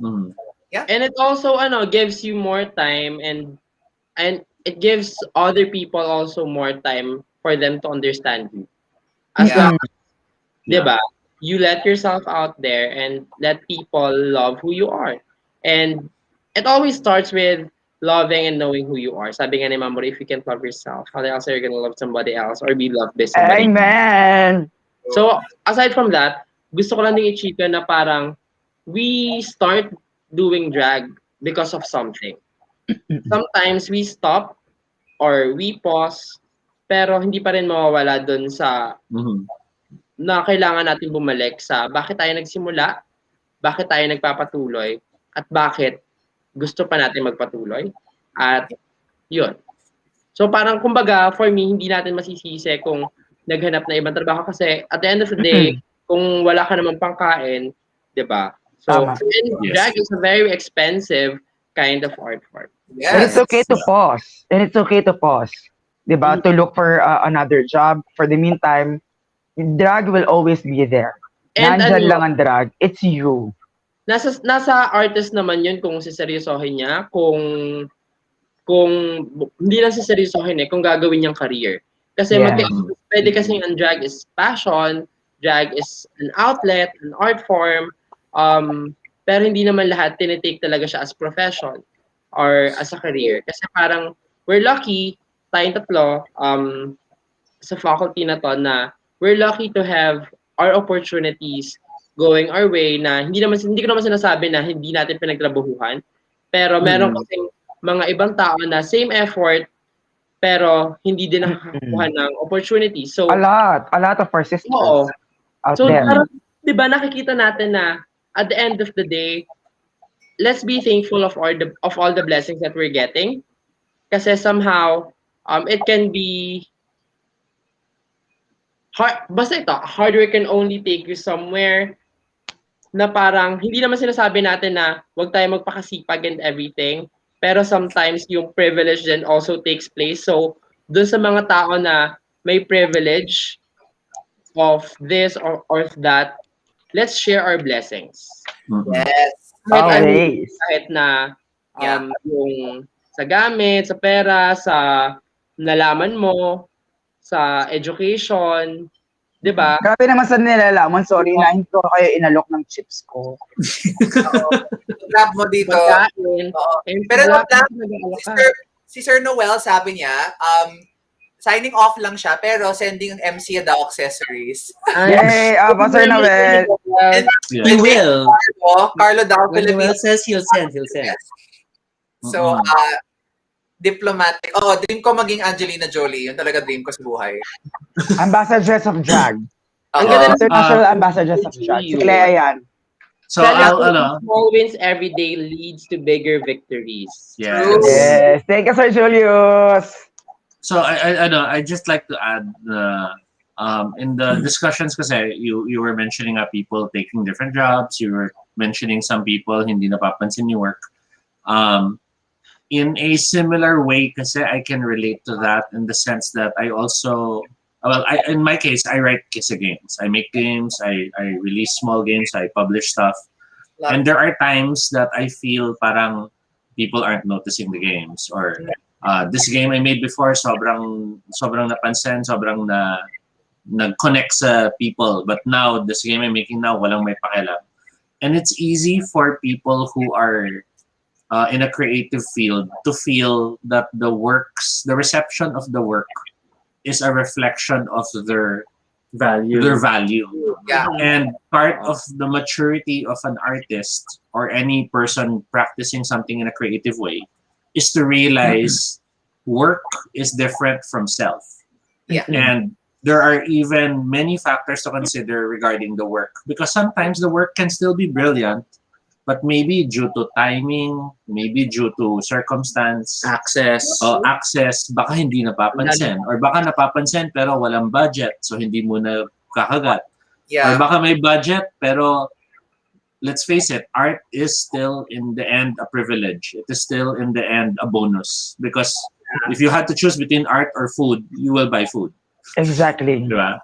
So, I guess it's parang lang na if you're someone who's practicing drag or you're someone who feels parang no one cares about your work, realize it might not be about you. It might be because the work was just in the wrong timing, or maybe the work is not yung type niya. Right. And in the end, even Shakespeare was not popular in his time. It took after his death before people recognized his work was great. True. So never judge your work based on how people are liking it now. Or Van Gogh. The painter Yeah, Van Gogh only sold Van Gogh. one painting in his lifetime is the usual statistic. Wala. And then, Kamahal-mahal na mga paintings niya, di ba? They auction for the highest amount for auction in history, di ba? This is painting. So, pero totoo lang sinabi ni Tanya. Tanya said, naniniwala ako sa kasabihang, hanggat may naniniwala sa'yo, huwag kang mawalan ng pag-asa. Yan. Yes. At saka ano, And sometimes that person has to be yourself. You have True. to be the the last. first person.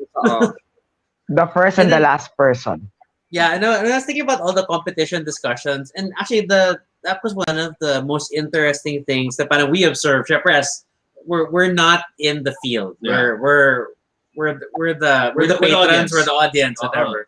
But then, parang as the live shows started cropping up, and then parang it was this mix and match na there was no like absolute rule of who you're going to expect to see together Yeah. in a live performance on Facebook. Now one day I'll see MC is guesting with like Divine Bar, but the next week nasa Antutan siya or things like that. Parang and because in the end I really feel that the community did pull together because of the shared challenge that everybody's facing.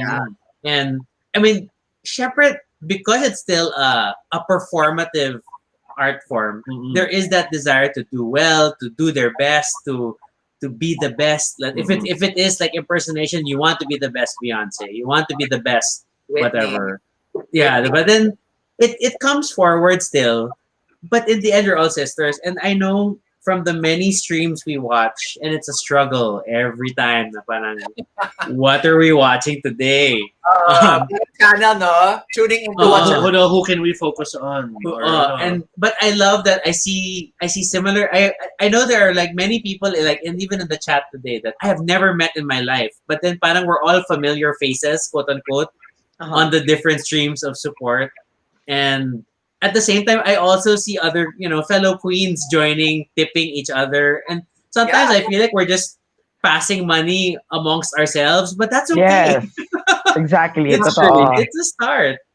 We have to support each other. So I definitely get that sense that parang over this pandemic, I think the competition is there, but it's definitely a healthy form that contributes back to the art form. And it just means for more exciting things in the future. That's what I see. Tama. Ako, key takeaway ko yung sinabi talaga ni Mrs. Tan competition in a compassionate community. Yan. Yes. Yes. Beautiful. CCC. Kailangan na sa curriculum niya. Hindi ko din kasi mas naging compassionate tayo kasi mas naiintindihan na natin ang karamihan since mas lumawak na rin yung shared experiences dahil ng yes. pandemic. So parang naging quote-unquote #silver lining siya. Kasi before kasi parang yung experiences is hindi siya shared. Kumbaga yung Venn diagram ay parehas lang tayo nagdadrag. So ganyan lang kaliit. Ito. Yeah. Ganyan lang. Tapos mas lumaki siya kasi parehas tayong nawala ng work. Parehas tayong nawala ng space kung saan tayo magpo-perform. Kasi lumaki siya na lumaki kasi nagkasama kayo sa show and everything. And feeling ko, di ba, merong ganun when it comes to relationships na pag mas malaki yung Venn diagram, the closer you are to the person. Yes. Mas nakaka-relate eh. Pero ito yun rin yung thought ko. Drag is a very generous art form. It is. You give so much to what you're doing and to the people that you're performing for, that you're doing shows for. So I think parang it feels right na the community is generous with each other because the art form requires generosity. Diba? And ano siya, parang it's a constant process and it's a continuous process of liberating oneself and each other. Yeah. Let's be all free here. Diba? Because we're free women. Free to eat and to be eaten. Yes. Ay. Gusto ko rin yan.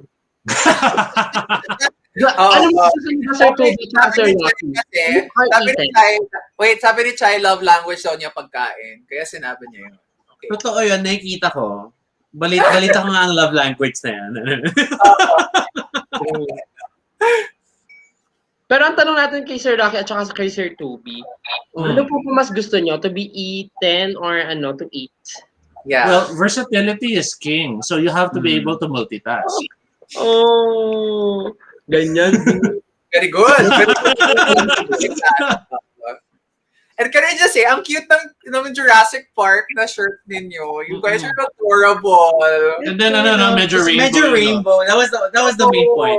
That was it was kind of gayish, but it didn't mean to be. It's very gay. It's very gay, but also geeky. I love it. And keep in mind, in Jurassic Park, they were all women, but eventually they were all but they eventually changed. Their gender, yeah. They were all the same. So they were all transformative in their own way. Gender fluid. I love yes. it. Gender fluid. They defied science because life finds a way. Oh my God. Thank you. It is midnight and we are talking about Venn diagrams and dinosaur biology. Thank you. Lesson for the day, Jurassic Park is an LGBTQIA film. Yan. Yes, because they're all trans. Yes. That's true. Speaking of the Venn diagram, I just wanted to add the part of I think part of what will help people realize compassion is so important is if people realize that privilege is not set in stone. Kasi you'll have people, kunyari, they'll feel, sige, kayo kasi nag-aral kayo sa school, ako hindi. So privileged kayo. But they fail to realize that they're already marginalizing their perspective. Kasi, sige, nag-aral nga sa school yung taong yon. Pero baka naman siya, in his own way, tanggal siya sa privilege compared to others kasi yung family niya ganito and then yung classmates niya hindi and this and that. So there's these levels of privilege that we have to recognize that everyone is part of in a way or another. Yeah. So like, intersectionality ng everything. Yes. And that's what gets so frustrating sometimes online because people choose to wear these blinders. Or become very single issue. Na parang, hindi, ikaw nag-aral ka naman so you'll never understand us. Di parang, wait lang, there are other facets of me beyond that. So you can't close that off kagad. And then likewise, there's the opposite naman na parang, manhid naman. Na parang, ikaw ginagamit mo lang ganyan kasi feeling mo kawawa ka. But there's, diba? So it's that frustration of when people choose to be so defensive, compassion fails. And I know many have gotten used in this current time to react from pain because they're so tired of being hurt. Yeah. But then they realize that when they react too quickly then from that pain, they close themselves off from being compassionate as well. They Right, they right. focus too much on their pain to realize they themselves are now the ones causing pain. So Yeah, it that's has to really be a compassionate society. I think it's the idea of hurt people. Yes. Yes. So if we know that as queens who are not fixed in our presentation, ito yung narinig ko. I watched RuPaul's masterclass a few days ago. Sinabi niya, drag queens are shapeshifters. Yes. So we understand complexity much more than maybe most people who only live in the assigned gender. Parang ganon. So if we understand complexity, how can we understand that these people are hurting others because they're coming from hurt? Yes. So option na natin na maging compassionate sa kanila para hindi natin i-repeat ang ginagawa nila sa ibang tao. Para tayo ang magiging solusyon sa kanilang hinanakit. Or at least kung hindi solution, at least it stops here. Well, I think you don't continue the cycle. Yeah. Compassion and empathy is like a salve to a wound. It helps to heal it. Even though it won't heal it, at least you're not causing more pain. Yan. Agree. So, yan. Competition in a compassionate Community. Alam mo, parang masterclass na tong episode. Parang a glimpse of Drag Academy PH. Well, I knew that this episode would ultimately help showcase how fabulous you all are and why all the more the Drag Academy PH is going to be very exciting for everyone. Correct. Tapos yung sponsored by Pika Pika. Thank you, Headmistress. Yes, thank you so much, Pika Pika. Thank you for sponsoring us. Quack, quack. So to our viewers, you know. Yeah, so to the viewers who are watching and might be interested in being part of Drag Academy PH, can you imagine? Ito, episode pa lang to, ganito na yung usapan. What more 3 nights together? No, 3 days, 2 nights. 2 nights. 2 nights. Ito lang kami. What more yung full faculty. The whole organization. The entire organization. I love the organization. I love how our most difficult word to pronounce today is faculty. Faculty. Kasi may inuuso si Headmistress eh. You know how I want to I want our brand to still sound masa. So I call them faculty. Or is everything here without vowels para safe? Kaya yung faculty, that's FC. K, LTY. Other end, faculty. Walang vowels. Di ba mandatory for students to write all their essays without vowels? Di ba? Because this is the vowel movement. No. The vowel movement. Oh my God, the loose vowel movement. Yes. Diba? But vowels are bad words. Diba?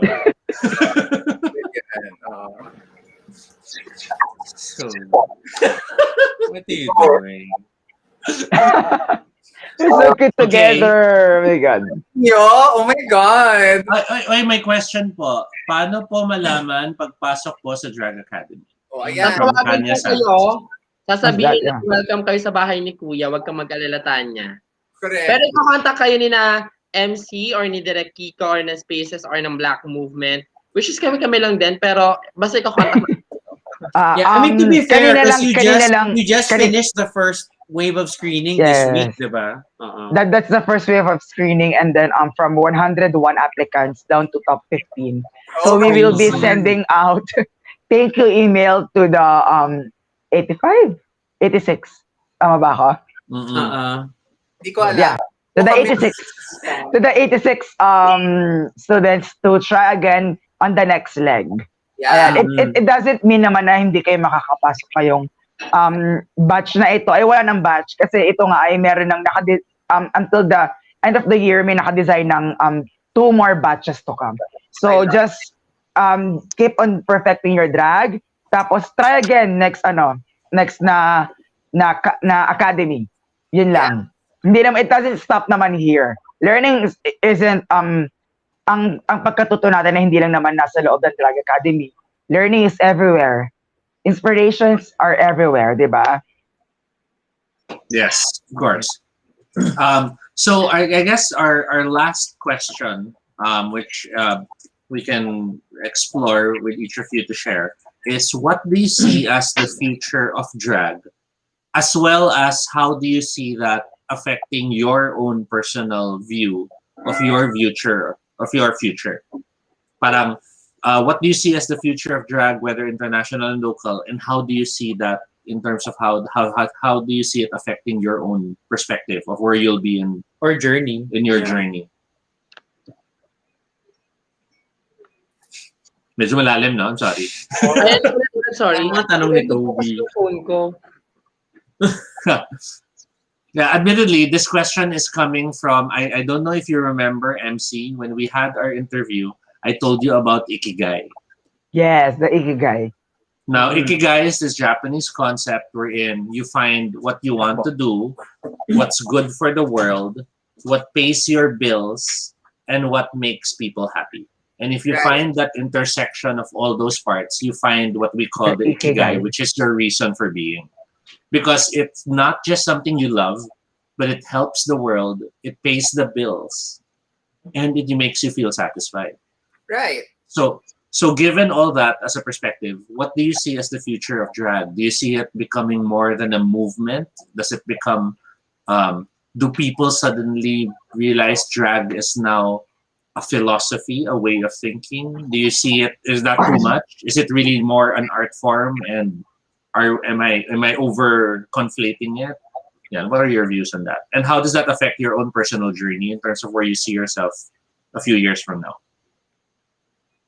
Ako personally, when asked this question, kung ano yung mag-vision or saan papunta yung drag, technically ako personally, I don't have any idea. Ganun siya sobrang nakaka-surprise, number one. Ganun din siya sobrang nakaka-excite. Mm-mm.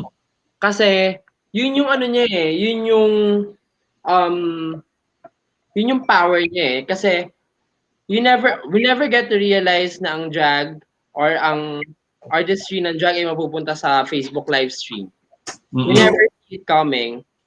We never see drag artist na pumapasok na ngayon sa mainstream media na merong ganito na drag kingdom. So, ako personally, will never know, but it's something that is going to be one beneficial for the community, not just the drag community, but also the queer community. And number two, something that will be heavier in terms of responsibility sa mga artists, sa mga naunang artists, kasi kailangang merong gawing model or merong gawing role model din yung mga magsisimula pa lang. Kasi technically, may chance kasi na pag napanood ka nung person na to, sa kanya ako ma-inspire. So, one wrong thing can also ruin someone's life. Yes. So, maganda na mayroong representation, especially in the mainstream media. Kasi, before nung bata tayo, wala naman tayo nakikita na, ay parang gusto kong magdraga, ay wala akong na inspiration. So, parang, ngayon, at least, nakikita natin na, ay pwede pala akong maging ganito. Pwede ko palang gawin to. Ay, pwede kong gawing mas kabugto. So, yun yung na-excite ako. Kasi, patagal ng patagal, palikot ang utak ng mga tao, and that's magical for me. Yeah. Yes. Who wants to go next? Baka, Mina? sige, Go. para last year. Ako, Sige, sino na. Go. yeah, siguro for me, ang sarap na napakagandang unpredictable ng future ng drag. Pero for me na as an artist na nasanay na laging pinaplano yung mga bagay-bagay or always having this trajectory plan of where I see my career or my path going, given all the blessings and the platforms that drag is having right now, I just can't think of drag as not succeeding in the greater near future. Parang hindi ko nakikita yung drag na hindi siya mas magiging revolutionizing, hindi siya mas magiging trailblazing, hindi siya mas magsasucceed based doon sa mga vision at mission ng current generation of drag artists right now. And I just can't wait to still be alive sa panahon na magiging mas magbo-boom ang career ng drag. Sa panahon na mas magiging accepting ang bansang Pilipinas. Sa panahon na hindi na kailangang humingi ng mga tips ng mga drag artists natin para makasurvive sa pang-araw-araw nilang pagkain. I just can't wait na finally lahat ng mga sacrifices, lahat ng mga paghihirap ng bawat isang drag artist right now magpe-pay off in the near future. Yes. And I just can't wait na makitang isang buong ganap na masayang, peaceful community, hindi lang ang drag community, kundi ang entire rainbow community. Kung na ma-achieve na natin in the near future ang socio equality, ang lahat ng deserve ng community. To begin with, I'm dreaming of so much, not just for the drag community, but for the rainbow community as well. And now with all the actions that is being done by everyone within the rainbow community and all the allies of the community, I can see that we are heading to something greater in the future. Yeah. Thank you po. Gusto ko lang pala mag-addition doon sa sinabi ni MC Black na mabilis lang kasi yun nga, 'di ba our goal, especially when it comes as LGBTQ+ community, is to achieve socio equality. Yun muna yung first step natin para mas ma-achieve pa yung ibang bagay. It always boils down to responsibility kasi before I've worked for socio equality bill and we noticed na maraming supporters ng campaign but hindi siya nagtatranslate to critical mass. Yes. So important yung critical mass para malaman ng mga tao sa posisyon na ay kailangan ng mga tao to. Kasi ang nagiging ending niya, napupunta siya doon sa hindi siya napaprioritize na parang ay hindi naman siya kailangan as of the moment. Second class kind of keme siya, na ganito, ganyan, so on and so forth, na hindi naman talaga dapat nagmamatter yung mga ganitong issue na masyadong is just a little group kind of issue na hindi naman talaga gano'n. So, doon pa rin papasok ulit yung responsibility and doing what we can. Especially when it comes to the community. And ganoon din siya sa drag community na if we find something that is freeing when it comes to our drag identity, let us help others na mahanap yung susi na yon para mapakawalan din sila dun sa shackles na yon. And Amen. Let's liberate everyone and palayain natin ng isa't isa para mas, alam mo yon, mas maluwag, mas masaya at mas marami pa tayo in the future. At wala nang batang matatakot o wala nang kahit sino mang matatakot na sabihin na siya yun. Kasi wala nang lipunan na manghuhusga sa kanya na o magtatanong sa kanya kung bakit ganyan siya. Right. Amen to that, sister. Sister CLEA? Ako, where I see drag going the way of not just mainstream. I think drag queens are becoming the rock stars of the Philippines. And that's the reality. And that's where I see drag going. We will never truly be mainstream because we are so rebellious just by nature. But the fact that we can be, in a way, rock stars in entertainment, in really giving people joy, but also purpose and substance. Feeling ko that's where it's going. But I also agree with Mrs. Tan that drag queens are, in a way, just because of who we are, we become beacons. We're easily recognizable. So how can we use the light that naturally comes from being this rebellious, the attention that we get for just being who we are and living out our fantasies every day? How can we use our platform to raise awareness, free other people, but also teach them that we love ourselves and we love you for who you are. So be free. Do what you need to do. because the drag community is here to tell you, love yourself. Don't give an F what other people say. And when all else fails, you have us there to back up, to cheer you on. And that's what we're doing together. So feeling ko, that's where the drag community is going. We are going in solidarity towards rockstar level Yes. of light. And we are ultimately should at least come from a place of love. Because Yeah. All for the me, time. Ano? Mhm. because for me, love is the liberating thing. When you love yourself, you love what you're doing, you love other people, you love to be generous, that's when everything seems to flow. It's when you're afraid that you attack other people. So for me, Yes. drag is love, and where we're headed is more light, more love, more stages, more performances, more freedom. So for me, that's where I want. That's where I want it to go. So yeah, yeah. At Amen ano, to that, sister. hashtag we want to have a mutually, quote unquote, mutually loving community. Correct. Yes. Oh, wag na tayong pagmamartir. No more like one-sided. Mutual naman tayo. Or hindi lang Mm-mm. tayo yung kuha ng kuha. Dapat marunong din tayo magbigay. Magbigay. Yeah. Yes. Trust. That's really the meaning of community. If you As one take community. it, if you know how to take it, you have to know how to give it also. Yes. Yes. Or if you know how to give, Versatility is key. Yeah, Yeah. we're very big believers in versatility. And if you know how to give it, you have to know how to take it. Yeah. Take it. Yes.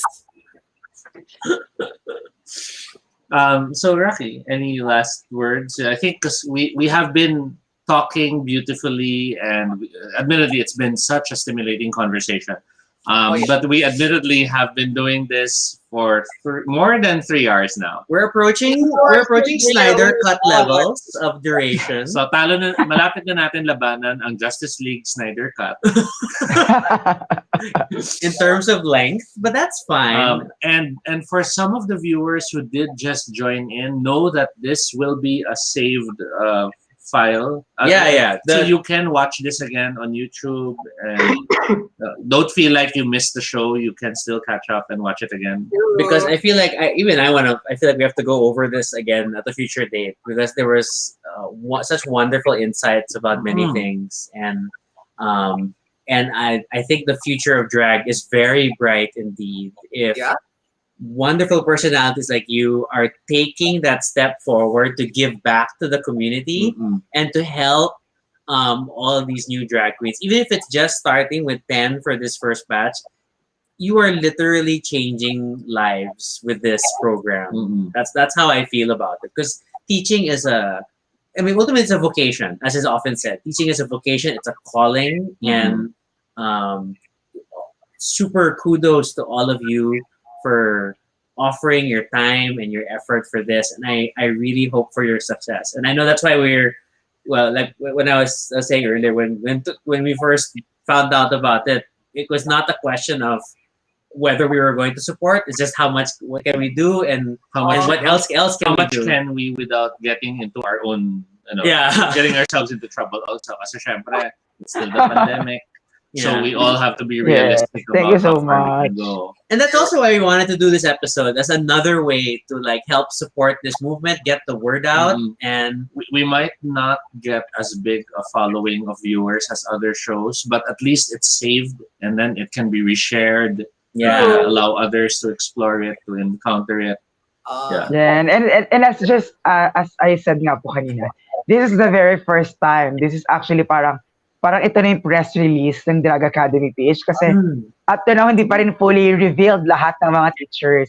So parang this is the very first time na we've talked about this outside spaces, Manila. And thank you so much for sharing the platform. Thank such you. an honor. Thank you for letting this us means be so the much. vehicle for that. True. We're very touched. Last reveal pala, no, sister? Oo, may class reveal.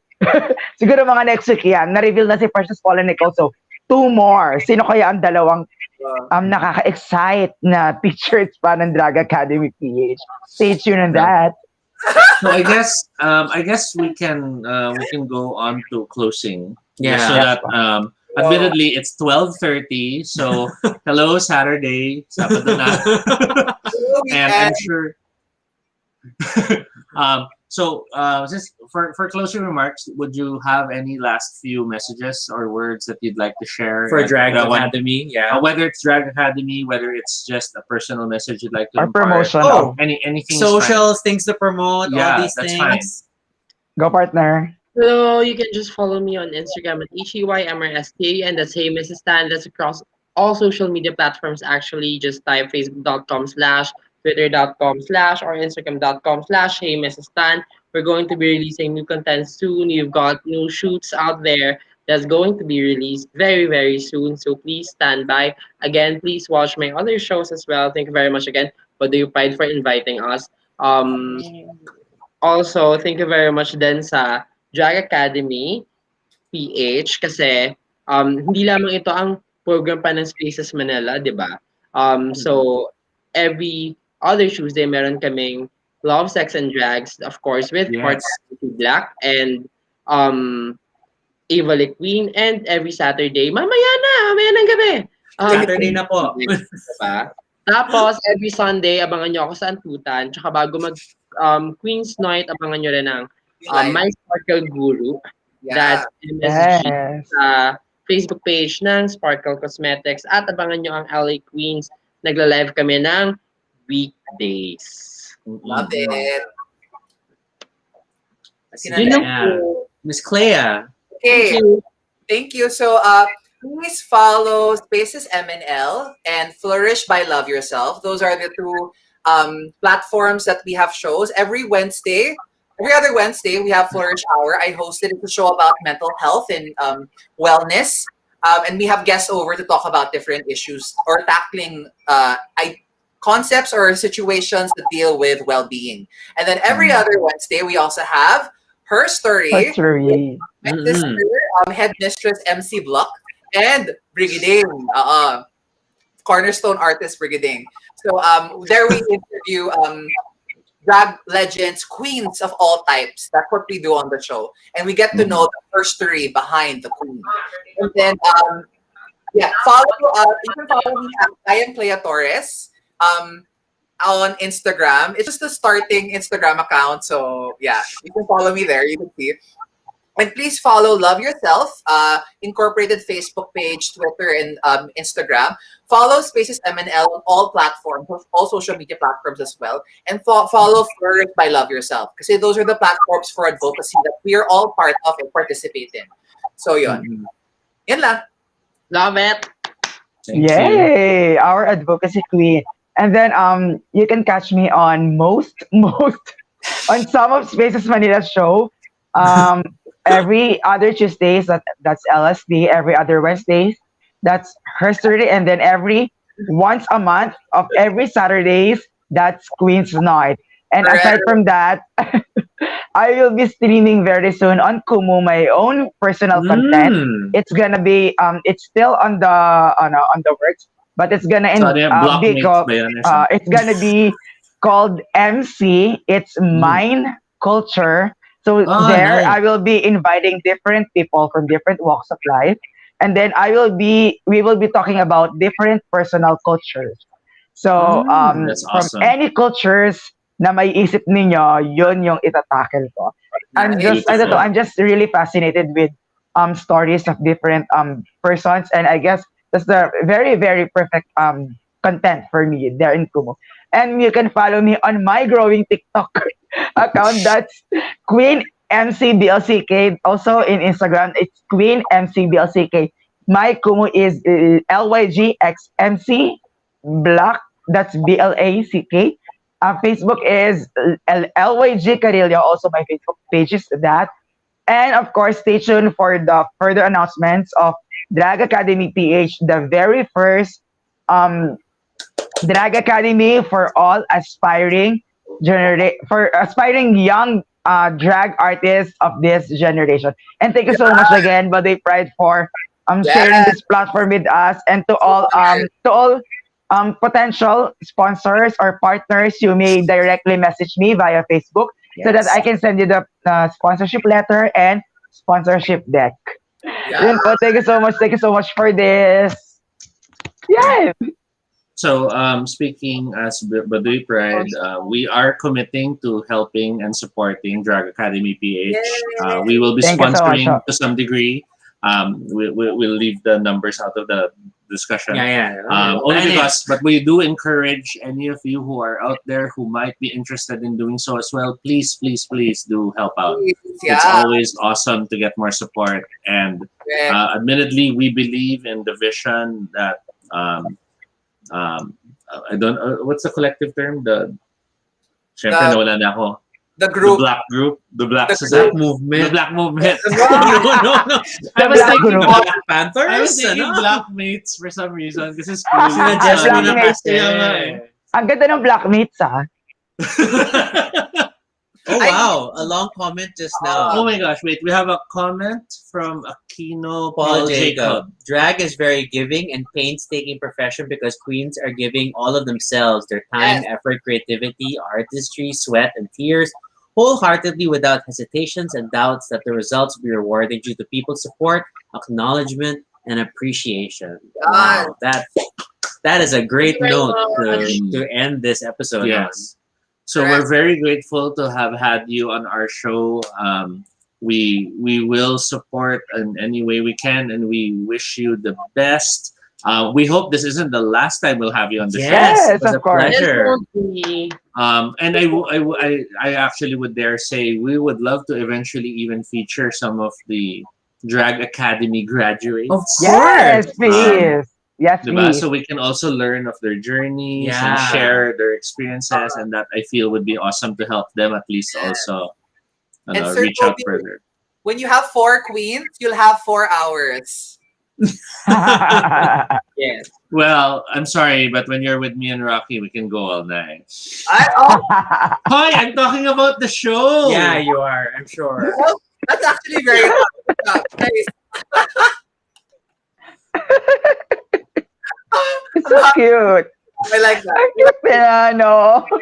Oh my god. Why after dark? Wait. We have to keep this monetization friendly. So, Alam mo, kung bata yan, they won't get it. Diba? Wala. okay, all I'm gonna say is, after the show, pwede pa tayo magkwento ng konti. But, Yes. this this has been such a wonderful amount of time discussing whether it's fun stuff or deep stuff, introspective stuff, and oh my gosh, I really feel like we had a masterclass in its own way in this episode. So I feel like we attended a bit of the academy I today. feel like This is just the tip of we're the the first iceberg. we're the This first was the tip, students. right, Mrs. Stan? It's just the tip of the iceberg. It's just a tip. It's just the tip pa lang, hindi pa buong buong Hindi pa course. nasusubo ng buo. So, Oh, that's the tip. And the best students will just take it and swallow everything, diba? So thank you so much for being on our show. We had so much fun. We're so thankful that you were on our show, and we hope that all of you viewers will join us again next time. I'm going to switch to wrap-up mode. One moment. Yes. Okay, so if you have questions or suggestions for future episodes, Yes. fill up the Google form at bit.ly Baduy Pride Ideas.